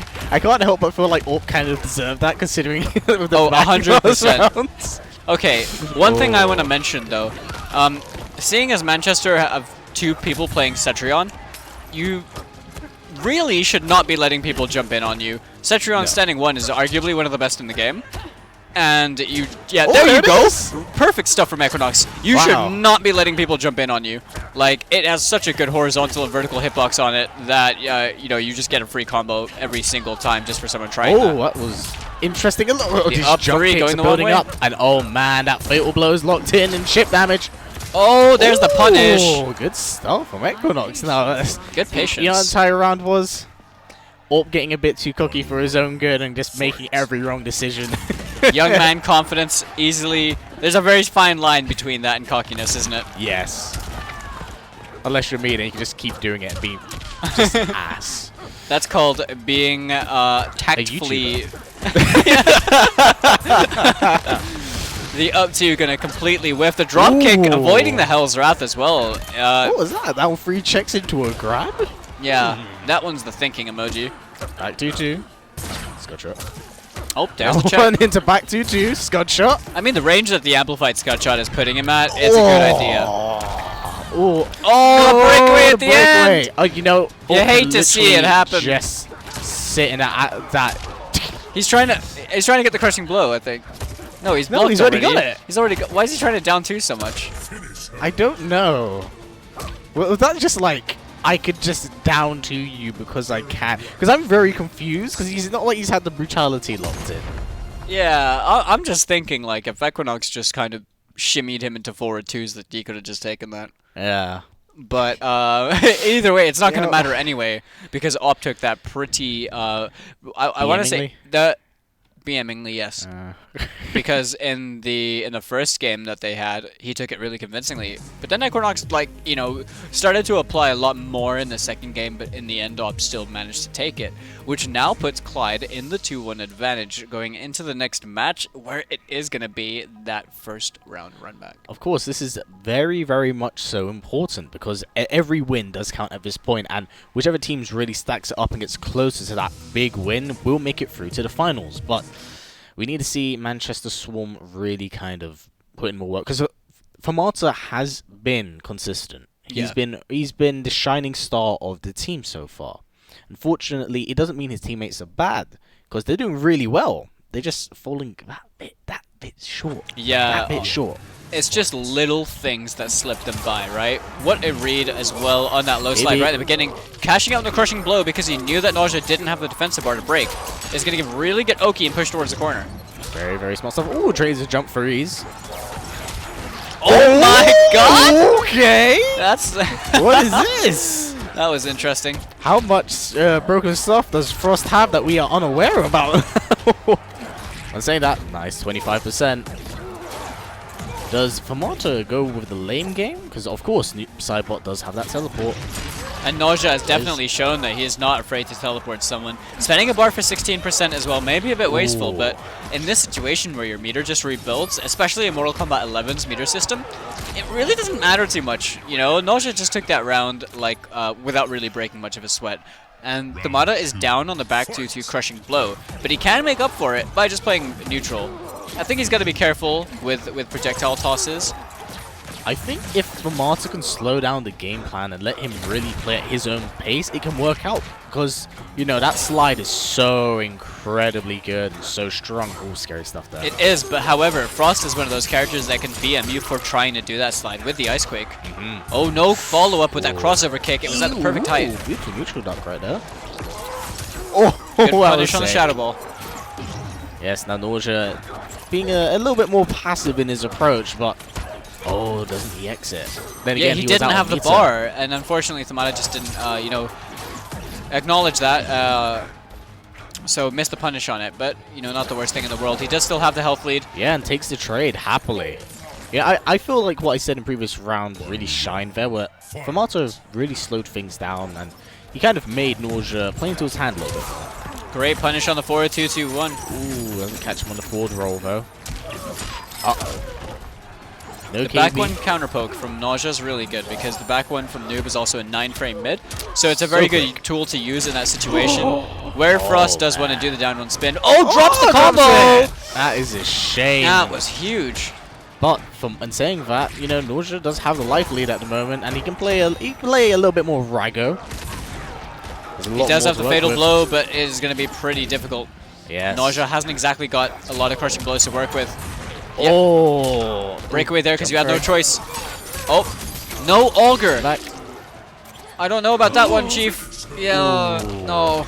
Honestly, Famata couldn't really do anything because he had no defensive meter anyway. Anything, It was the Augur. He needed to confirm into the Augur for the spin at the end, because the Oki it puts you in that situation where then you can, effectively space your opponent out and then find a touch into the fatal blow. That would have been game. But against Nausea moves in quite a way that's it's quite erratic. I mean, the man has forward rolled probably about 7 or 8 times at the beginning of this evening, so he's definitely not scared about getting in your face. Yeah, and there's advancing strings as well from Noob, like forward 2-2 that he's using in that way, and he's also using a lot of slides and a lot of jumping. Jumping. So he's making it really hard to really pin him down, and I think that uncertainty is why Famata tried to go for the simple knockdown Oki, so he could try and go Augur combo into Fatal Blow, but it unfortunately just slipped him by. That was a really close game, though. No, definitely. I feel like if Famata can make the adaptations this set, it can completely switch things around, but Nausea, if he keeps playing, I'd say in a rather erratic style, because he kind of rides that fine line between insanity and tranquility. Irmac players, mate. Oh, man. You know what? You're right. Oh, man. Live by the 50-50, die by the 50-50. Exactly. Oh, gets caught by that max range forward 2. Soldier. Definitely Famata playing this a little bit more smart. Nice. Oh, Good use of the down 4. Oh, nothing off that flawless block, unfortunately. Spin, down 1 spin. Yeah. You see it right there. Nausea looking to try and get some plus frames, but... Sorry, Famata trying to get some plus frames, and Nausea jumping his way out the corner. Yeah, but no, this is very, very scary stuff because Noob Cybot in the corner, man, they go hand in hand with each other. Jump 3. Couldn't get more of a confirm off that, unfortunately, just opposite with the string. Yes. Famata gonna back throw Nausea out the corner, but it's not gonna matter anyway because he managed to secure himself the round. Very smart stuff from Famata because, as I've mentioned, there's a lot of forward rolls from Nausea. Not a lot of them have been in desperate times because he's been doing it very much so tactically. More so when he's going up against Cetrions, you know, can easily get past the projectiles. But Famata being aware of that. That's true, the duck on the 4-2 misses the combo. Shame. Cheeky down 1. Oh man, this is big damage. For Famata breakaway? Yeah, good Now choice. 2-1-2 is a really good string. Great down 2 crushing blow from Famata. No, but 2-1-2 there's the roll. is a really good string for Noob Cybot. It's a meterless launcher, it's an auto shimmy, and it's confirmable on block into slide to keep yourself totally safe. Very, very strong, but no punish there. But ooh, big damage nonetheless. Oh man. Doesn't find the punish. Someone doesn't grab. Famata could definitely still take this, having access to that fatal blow. Ooh, catches him with the second hit of the string. Plus frames a bit too early. Yeah, you can't be trying to meaty with that 2-2 against max delay wake up. That has happened twice now against Nausea. So it just seems he's too onto it. He's not going to try and let Famata get those meterless plus frames. Yes, ultimately it's up to Famata now to make the adaptation as Nausea is on match point. Great punish. Ooh. On the bomb right there on the arc. Strong jump kick. Ooh, goes for, oh, fair enough. Throws out the slide. Down 3 slide was a mind game. I rate the idea because it was he knew that his opponent was going to press. Breakaway. Yeah, that was mega an accident. 100%. It must have been an accident. Like, you know, Famata can 110% take full Whip advantage punish. of this. Great spacing from Nausea. Famata's not out of this just yet. Every hit counts. oh, the 4-2-2-1 gonna take it. Wait, no, KB. Yep. No. No, okay. Oh, what are you doing, Nausea? It's like, am I going for the fatality? I've forgotten the Emperor. Nausea do what Nausea want. But no, that was very impressive stuff. No, honestly, I feel like Nausea has been getting better throughout the night. He's just exploded and woken up, and I think that's the second loss Famata has taken in about 2 weeks. Yeah, honestly, the only losses that he's taken have been from Mop and Nausea. Yeah, I mean, there's no shame in that. They are very, very good players. That is true. And you know, Nausea just got himself the run back as well, which now puts Clyde in a very good position of being 3-1. Yes. Because Op is playing next, right? Which is big. Op versus Dante Demons is big. Op has been the most consistent player this evening. He has been... He's been Manchester's demon. Yeah. And Nausea, as well, has been putting in a lot of work. But at the same time, Azrath has also been doing a lot. So, really, like, Dante Demons is going to have to play really, really well. Would one say godlike? No. Dante Demons is going to have to play absolutely big brain because Op is going to... That was good. I don't accept Cetrion. But no. In all seriousness, like Op is just gonna basically kill Dante for making small mistakes. Right there, you see, he tried to get the punish on the geyser, but unfortunately, he just missed it. Dante on Demons, on the other hand, if he minimalizes the amount of projectiles he's throwing to stop the scud shot from being super effective, he can take this. He just needs to play it really well. He's playing a character that allows him to play a very strong game plan. You know. The thing is, as well, as we've seen with Orp earlier, do you think he'll be a little bit BM here? Because he might be purposely trying to throw Dante Demons off his game. If anything, Op should only be focusing on playing the best he can, because your team only needs 2 wins. If Op wins this, and Azarath wins the next set against Equinox, that's it. They're in the finals. So they can't actually... They should not be messing around. That is true, but this is Orp. He's probably watching the stream and just heard what I said. I mean, he's doing the jump yeah. freeze. He's doing it. I think he's reading forward too, to be honest. Just trying to get the read on Big it. boot. Jump 3. Back 2-2. Scud shot cancel. Back 2-2 again. Scud shot cancel. Yeah, okay, he's he's playing mind games. He's yeah, catching. no, he's just throwing Dante Demons off his game right now, making him scared of what he should be doing. Why is there no down 4 from Dante? I think He's letting him stagger on him for days. Yeah. I mean, to be fair, has Dante Demons really given him a reason to worry? No. At the moment, it has been all over the jump for it. That's dead. That's dead. No. Yep. Oh, he's alive! Wait, did we see a bit He's of alive! bagging there? Oh, I thought we did. Oh Wait. my goodness. Oh, of course, the mercy. If Dante makes the comeback now, which I hope really does happen just for Manchester's sake. I'm expecting acid. Yep.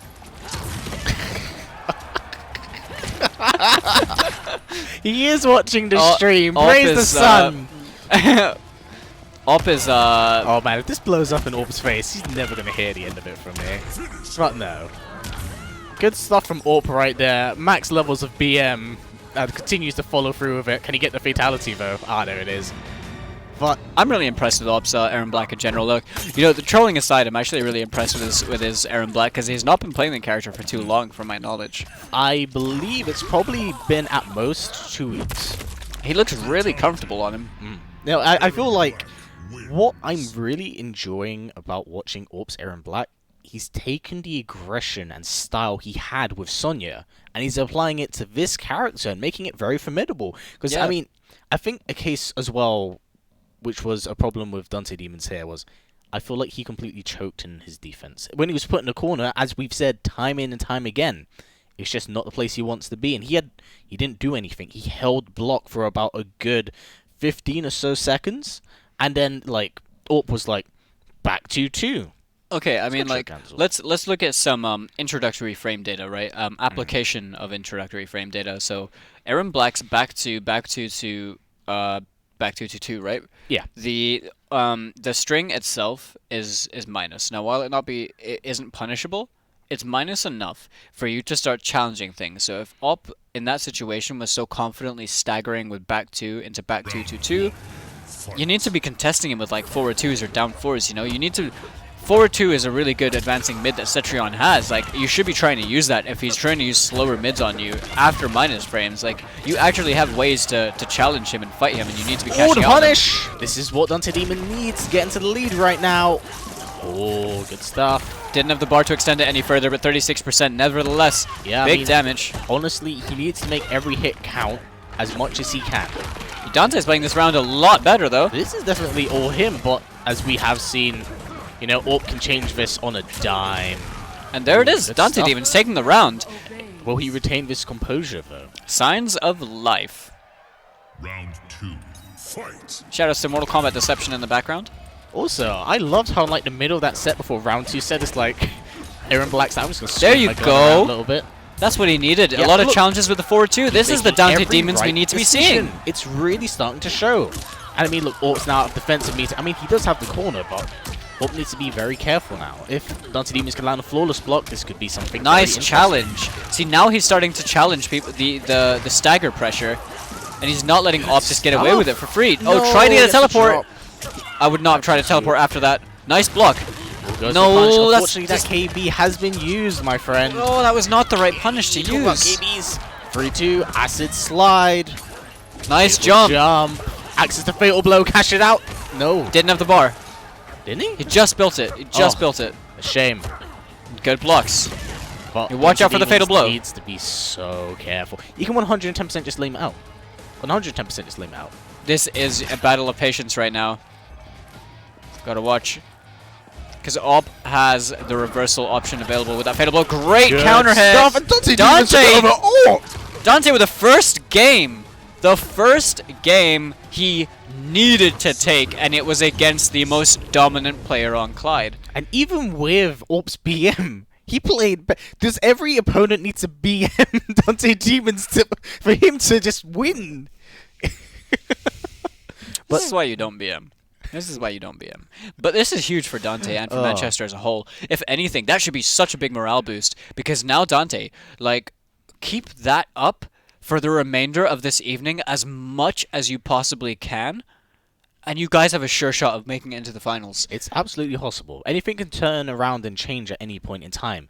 But it's just, I'm worried about the composure. And You can only imagine that Orp probably isn't happy about that.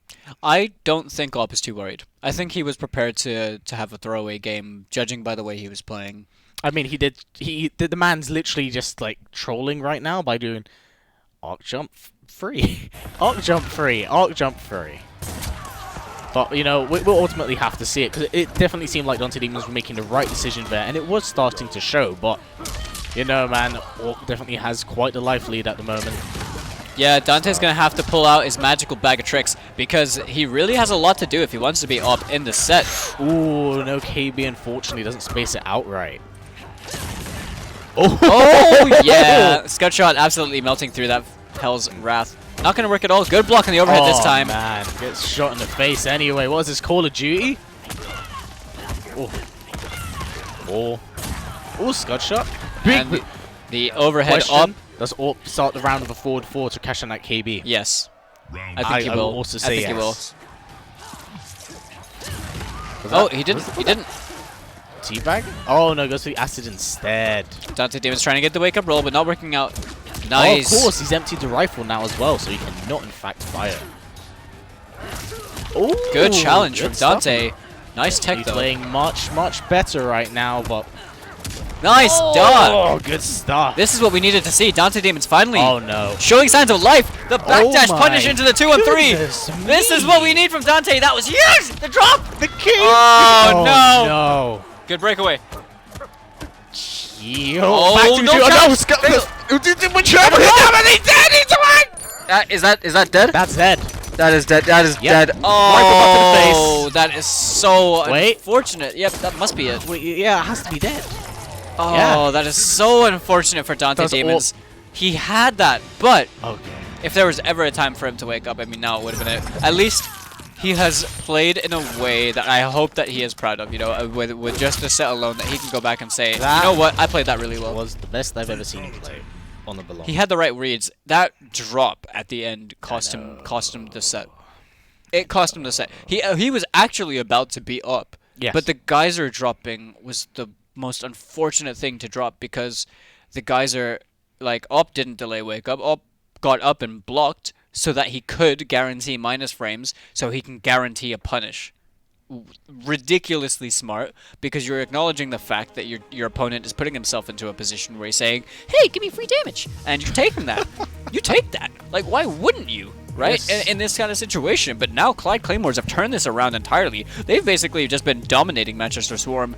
And the final match potentially for the Clyde Claymores and the Manchester Swarm is going to come down to how Equinox and Azrath play on both sides. Yes, now this could be a very, very interesting match. I'm intrigued to see because, of course, Equinox switched it up with, you know, Cetrion. And Yeah. it worked. It worked against Azarath. So, but the thing is, Azarath, from what it is the entire night, I'm extremely impressed because he's easily the player who's been able to adapt to their opponent the quickest. Yeah, definitely. Azrath has just been playing like a very simple but effective game plan of keep you away, get hits, mixing up a lot of throws with just mids, forward 4, and throws, and then just using a lot of projectiles, whether they be on chip or on hit. They're still going to rack up damage and overall just start eventually just chipping away at that health bar little by little, and that is what he wants. To control you, to get any guaranteed damage that he can. So it's going to be really interesting because we did see last time Equinox basically, after switching to Force of Nature, completely destroyed Azarath. But Azarath is playing Scorpion. Is that Misery Blade Scorpion? I am not too sure. Sad Sword Scorpion, okay. Now the variation icon is Searing Rage. Okay, so he wants the damage. And I think that is a Fair valid... enough. What a stagger into a hit confirm into the teleport. Oh, goes for the chain. We go for 2-1-2. Oh, The restand, no. yep, and the forward 4 stagger. Escape failed too. That forward throw is going to hurt, and it does damage over time as well. Oh, no flawless. Oh, no punish! Jinx, you owe me a Coke now. Oh, spear. Damn, you got me. The thing is, we actually haven't seen Azarath use that spear buff at all. It's not, you that was a got it. really good anti-air. Didn't get the follow-up conversion. There's the Galaxy Brain. Oh, that was such a good read, man. So what Dante Demons told me at Versus Fighting was that Scorpion is basically a direct counter pick for Cetrion, as he can teleport in reaction to a lot of what Cetrion can do. So I'm guessing Azarath, after playing the last set with Equinox, just acknowledged the fact, oh hey look, if I play Searing Rage Scorpion that gets damage and I can just react to whatever they press with teleport, then it's just free damage, right? Getting a bit too antsy and pressing one too many buttons, Equinox being very wise to it and getting the back throw. The thing is, with Equinox being aware of this counter pick as well, hypothetically, if he loses, does he go back to Shao Kahn? I mean, it's still like a matter of Equinox is quite happy with javelin tosses, you know, like is he gonna get blown up for those with teleports? Oh, and there we see the punish. That is just not the right ender. It doesn't guarantee you anything at all. Yeah, no, it's definitely not working out for Equinox. He needs a oh, the throw tech. That crushing blow is now gone. Oh, another throw tech again. Really good. What a whiff punish. Oh, if he went forward 3 fatal blow, that might have been it. But in saying that, see it anyway. That is going to be that. The forward 4-2 confirmed into the fatal blow. I Equinox. just realized Azarath has a smiley scorpion. I like it. Oh, yeah. Jump free, but very, very good stuff there from Azarath. Quite surprised with the scorpion pick. I mean, I'm not going to lie, right? Azarath was doing some things that were absolutely crazy. Like he was getting away with criminal these stuff. Criminal teleports that were going unpunished as well. Like honestly, that is like one of the big kind of... He didn't get punished for him, though. Yeah, red flags. Barely. Red flags. It's like, I thought he was doing the right thing. Like, the fact that he got away with the first one, it's like, yeah, I'm going to do it again. I think it's also a sign of... What really hurt Equinox is that, one, he wasn't punishing the teleports, and two, when he is... There's not enough damage. Yeah, it's not optimal. It's not optimal. And so, in this case, I honestly, a character switch would probably benefit him a lot right now. Yeah, I can't really imagine him wanting to play that with Cetrion. It's like... Especially Force of Nature. Like, your options are too slow. You're going to get teleported on. Yeah. You're going to get teleported on for days. And you don't have the damage. Whilst you have good normals, you don't have the damage to make it worthwhile. So it seems Equinox is going to go back to his most comfortable Shao Kahn. Going to be playing that Risen Emperor. The one, the only, the true Kahn. I don't know, man. Have you seen Kotal? Katana. I'll accept Katana. Kotal's a fake Kahn. Back. Oh, no punish! Dude! I'm clear! Oh 2-2. my god, you got me. Oh, nice anti-air. Jinx! Third time! Stop it! Get out of my head! Good stuff. Oh, the throw tech. Equinox being very wise to it. Honestly, Equinox throw techs have been really, really impressive tonight. I'm not gonna lie, Azarath's throws are really obvious to me. Yeah. And he's throwing him in the same direction. He's throwing him in the same direction. Like it's not gonna work. That was a really good delay. Okay. Yeah. Because you know Equinox is looking for that down 2 KB. Nice throw tech again. Yeah, but there's the escape failed, finally locked in. Just a scary walk up, down 4, shoulder charge. Gonna see the confirm that jump 2. Oh, that worked? That worked. Yeah. Scorpions, garbage down 2. Beat the jump back 2 from Shao Kahn, where he literally extends a giant hammer. To be fair, Scorpion does have poster boy advantage, so... Poster boy advantage, yeah. Plot armor. So totally legit. Gets the back throw. Good stuff. Oh. Ooh, see this damage. Equinox gonna cash out, but the 2-3 is gonna make the... Yeah, that... Both players dropping their combos. A bit, is that KB hit? Yep, he is. Gonna cash out on it. It's gonna do damage over time as well, so now Azarath has to work with, you know, a bit... Oh, there it is. It's a shame, but, you know, quite wise if the breakaway would have followed. But now Azarath does have access to that fatal blow, and you gotta be scary. Scary? Afraid of it. Oh, the walk there it is. up. Is that gonna be that? That's dead. That's super dead. That is super, super dead. And then that now puts Clyde Claymores in the win. Yeah. If I'm not mistaken, that is that. Clyde Claymores are gonna move over to the finals. Where they are going to be met by the winner of the London Lionhearts and the Stratford Spartans, which we can confirm for you in just a moment. But the finals coming up next month, the 15th of December, in Bristol at the Belong Gaming Arena down there. It's going to be really interesting. Both myself and Callum will be down there commentating the event live, of course. And dude, I am so excited for them Pumped, dude. because I'm pumped. Clyde have impressed us so much this season. We want to give a big shout outs and commiserations as well to the Manchester Swarm because Manchester played really well tonight. Of course. And either way, like I think that if anything, they may not have done as well as they would have liked to. But there is a lot of footage they can go back and watch. There's a lot of things that they can go to effectively revamp their play style. You know, find out where they're going wrong. Any habits they have. They now have that footage and they have the experience on top of what they already had. So they're only really going to just be coming out of this much stronger players. And plus, I mean, we're still in the first year of this game's life, man.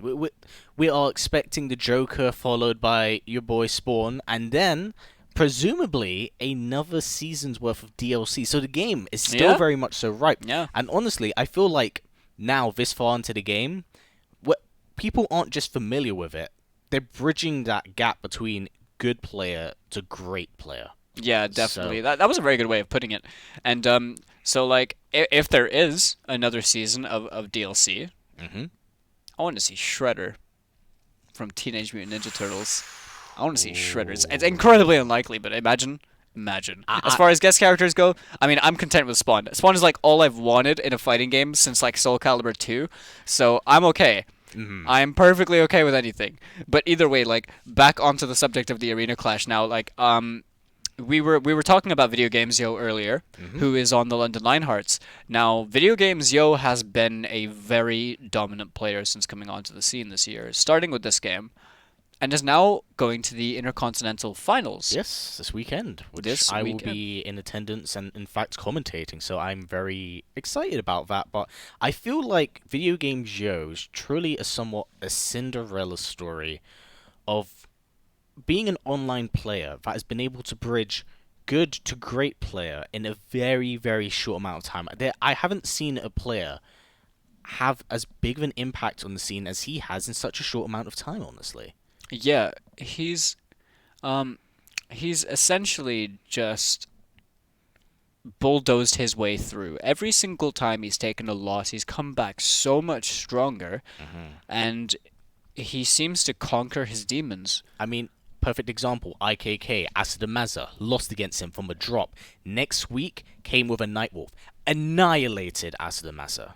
Annihilated. It was no disrespect to Acid Maza. It was free.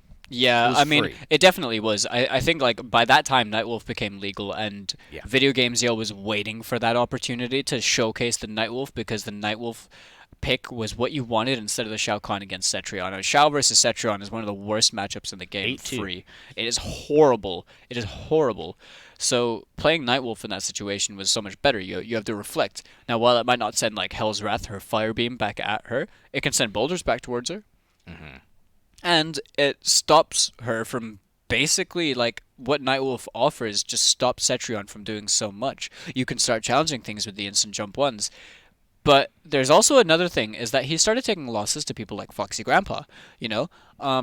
In Critical Kombat, which is his first tournament in July. Yes, what a waste. He got second, dropping to Foxy, and then after that went to Revolver, where we commentated over there, the Road to Celtic Throwdown, where he also got second and lost to Foxy. Then he enters Celtic Throwdown, which is a pro competition major, which happened in August, and he beat Foxy, 3-2? 3-2, basically made the comeback on him and then adapted to him. And I think he looked really in form that weekend as well, because he also 3-0'd Hayate in the same tournament. Yeah. So he making top 8 in a pro comp major coming all the way from this is just really incredible stuff. Now, might we also add, for those of you who are a little bit unfamiliar, Hayate and a Foxy Grandpa are, like, ranked in the top 12. Foxy is number bracket in the 3, I believe. Number 3 in terms of points for pro competition, but Foxy has been consistent, top of the crop Mortal Kombat and NetherRealm player for a very, very long time. Same thing with Hayate. But yeah, Video Games Yo is quite a destructive monster, and many people watch his stream and stuff like that as well. But the other players in the Lionhearts as well are very solid. Yes, of course. We have the 2 returning players from Season 1, that being Vasir and and Spyware. There we go. Just escaped me. But yeah, I mean, they're both very experienced players. Like, we both had the pleasure of actually playing against them and see them grow pretty drastically in a very short amount of time. Because, I mean, hey man, if if your teammate is one of the best upcoming players in the world as well, you have a lot to learn from them. What Yeah. better practice do you have?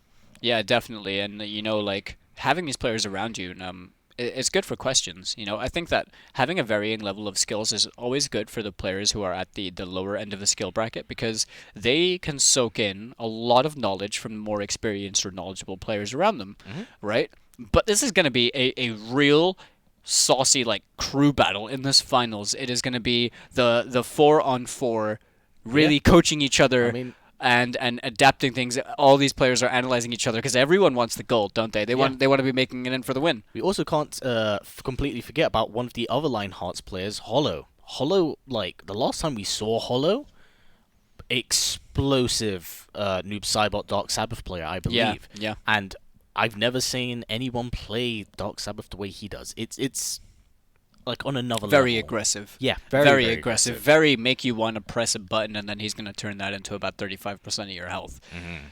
But either way, the winter season of the Belong Arena Clash has basically up until this point been very, very good. We've seen a lot of new talent and a lot of returning talent. And overall, we're now down to, we've got that, with what we saw tonight, Clyde are now guaranteed into the finals. And Clyde themselves have just... I honestly thought that Nausea and Op were the two best players on the team. And now, while I think the entire team is just solid, Yes. is just really solid. Like, I'm really impressed with how they played tonight. And in terms of the Manchester Swarm, while they did put on a really good performance and they still played very well, they just let things slip them by. Things just slipped through their fingers just a bit too often, and it really kind of led to their downfall. Because the thing is, they were playing very well for the most part, but it just, if I were to put it in a simple way, they were just 2 steps behind. And the quality of AWP and Nausea, like, it really shined here. And I felt as the night was going on, we saw clear adaptations, and just Nausea did better and better as we saw. And then AWP started becoming a wrecking ball and then bagging as he wanted because it's AWP. But I'm interested to see what's going to be going on with the finals, who will be in it, and more so, who will come out victorious as we are coming to the end of this season. Yeah, and we hope that you will join us then. The finals will be on the 15th of December. And it is going to be basically an all or nothing. So we hope you join us then. Thank you very much for watching, and GG's to everyone that has played tonight as well. Massive shoutouts to production as well. We'll keep everything running perfectly and smoothly, and we will see you soon.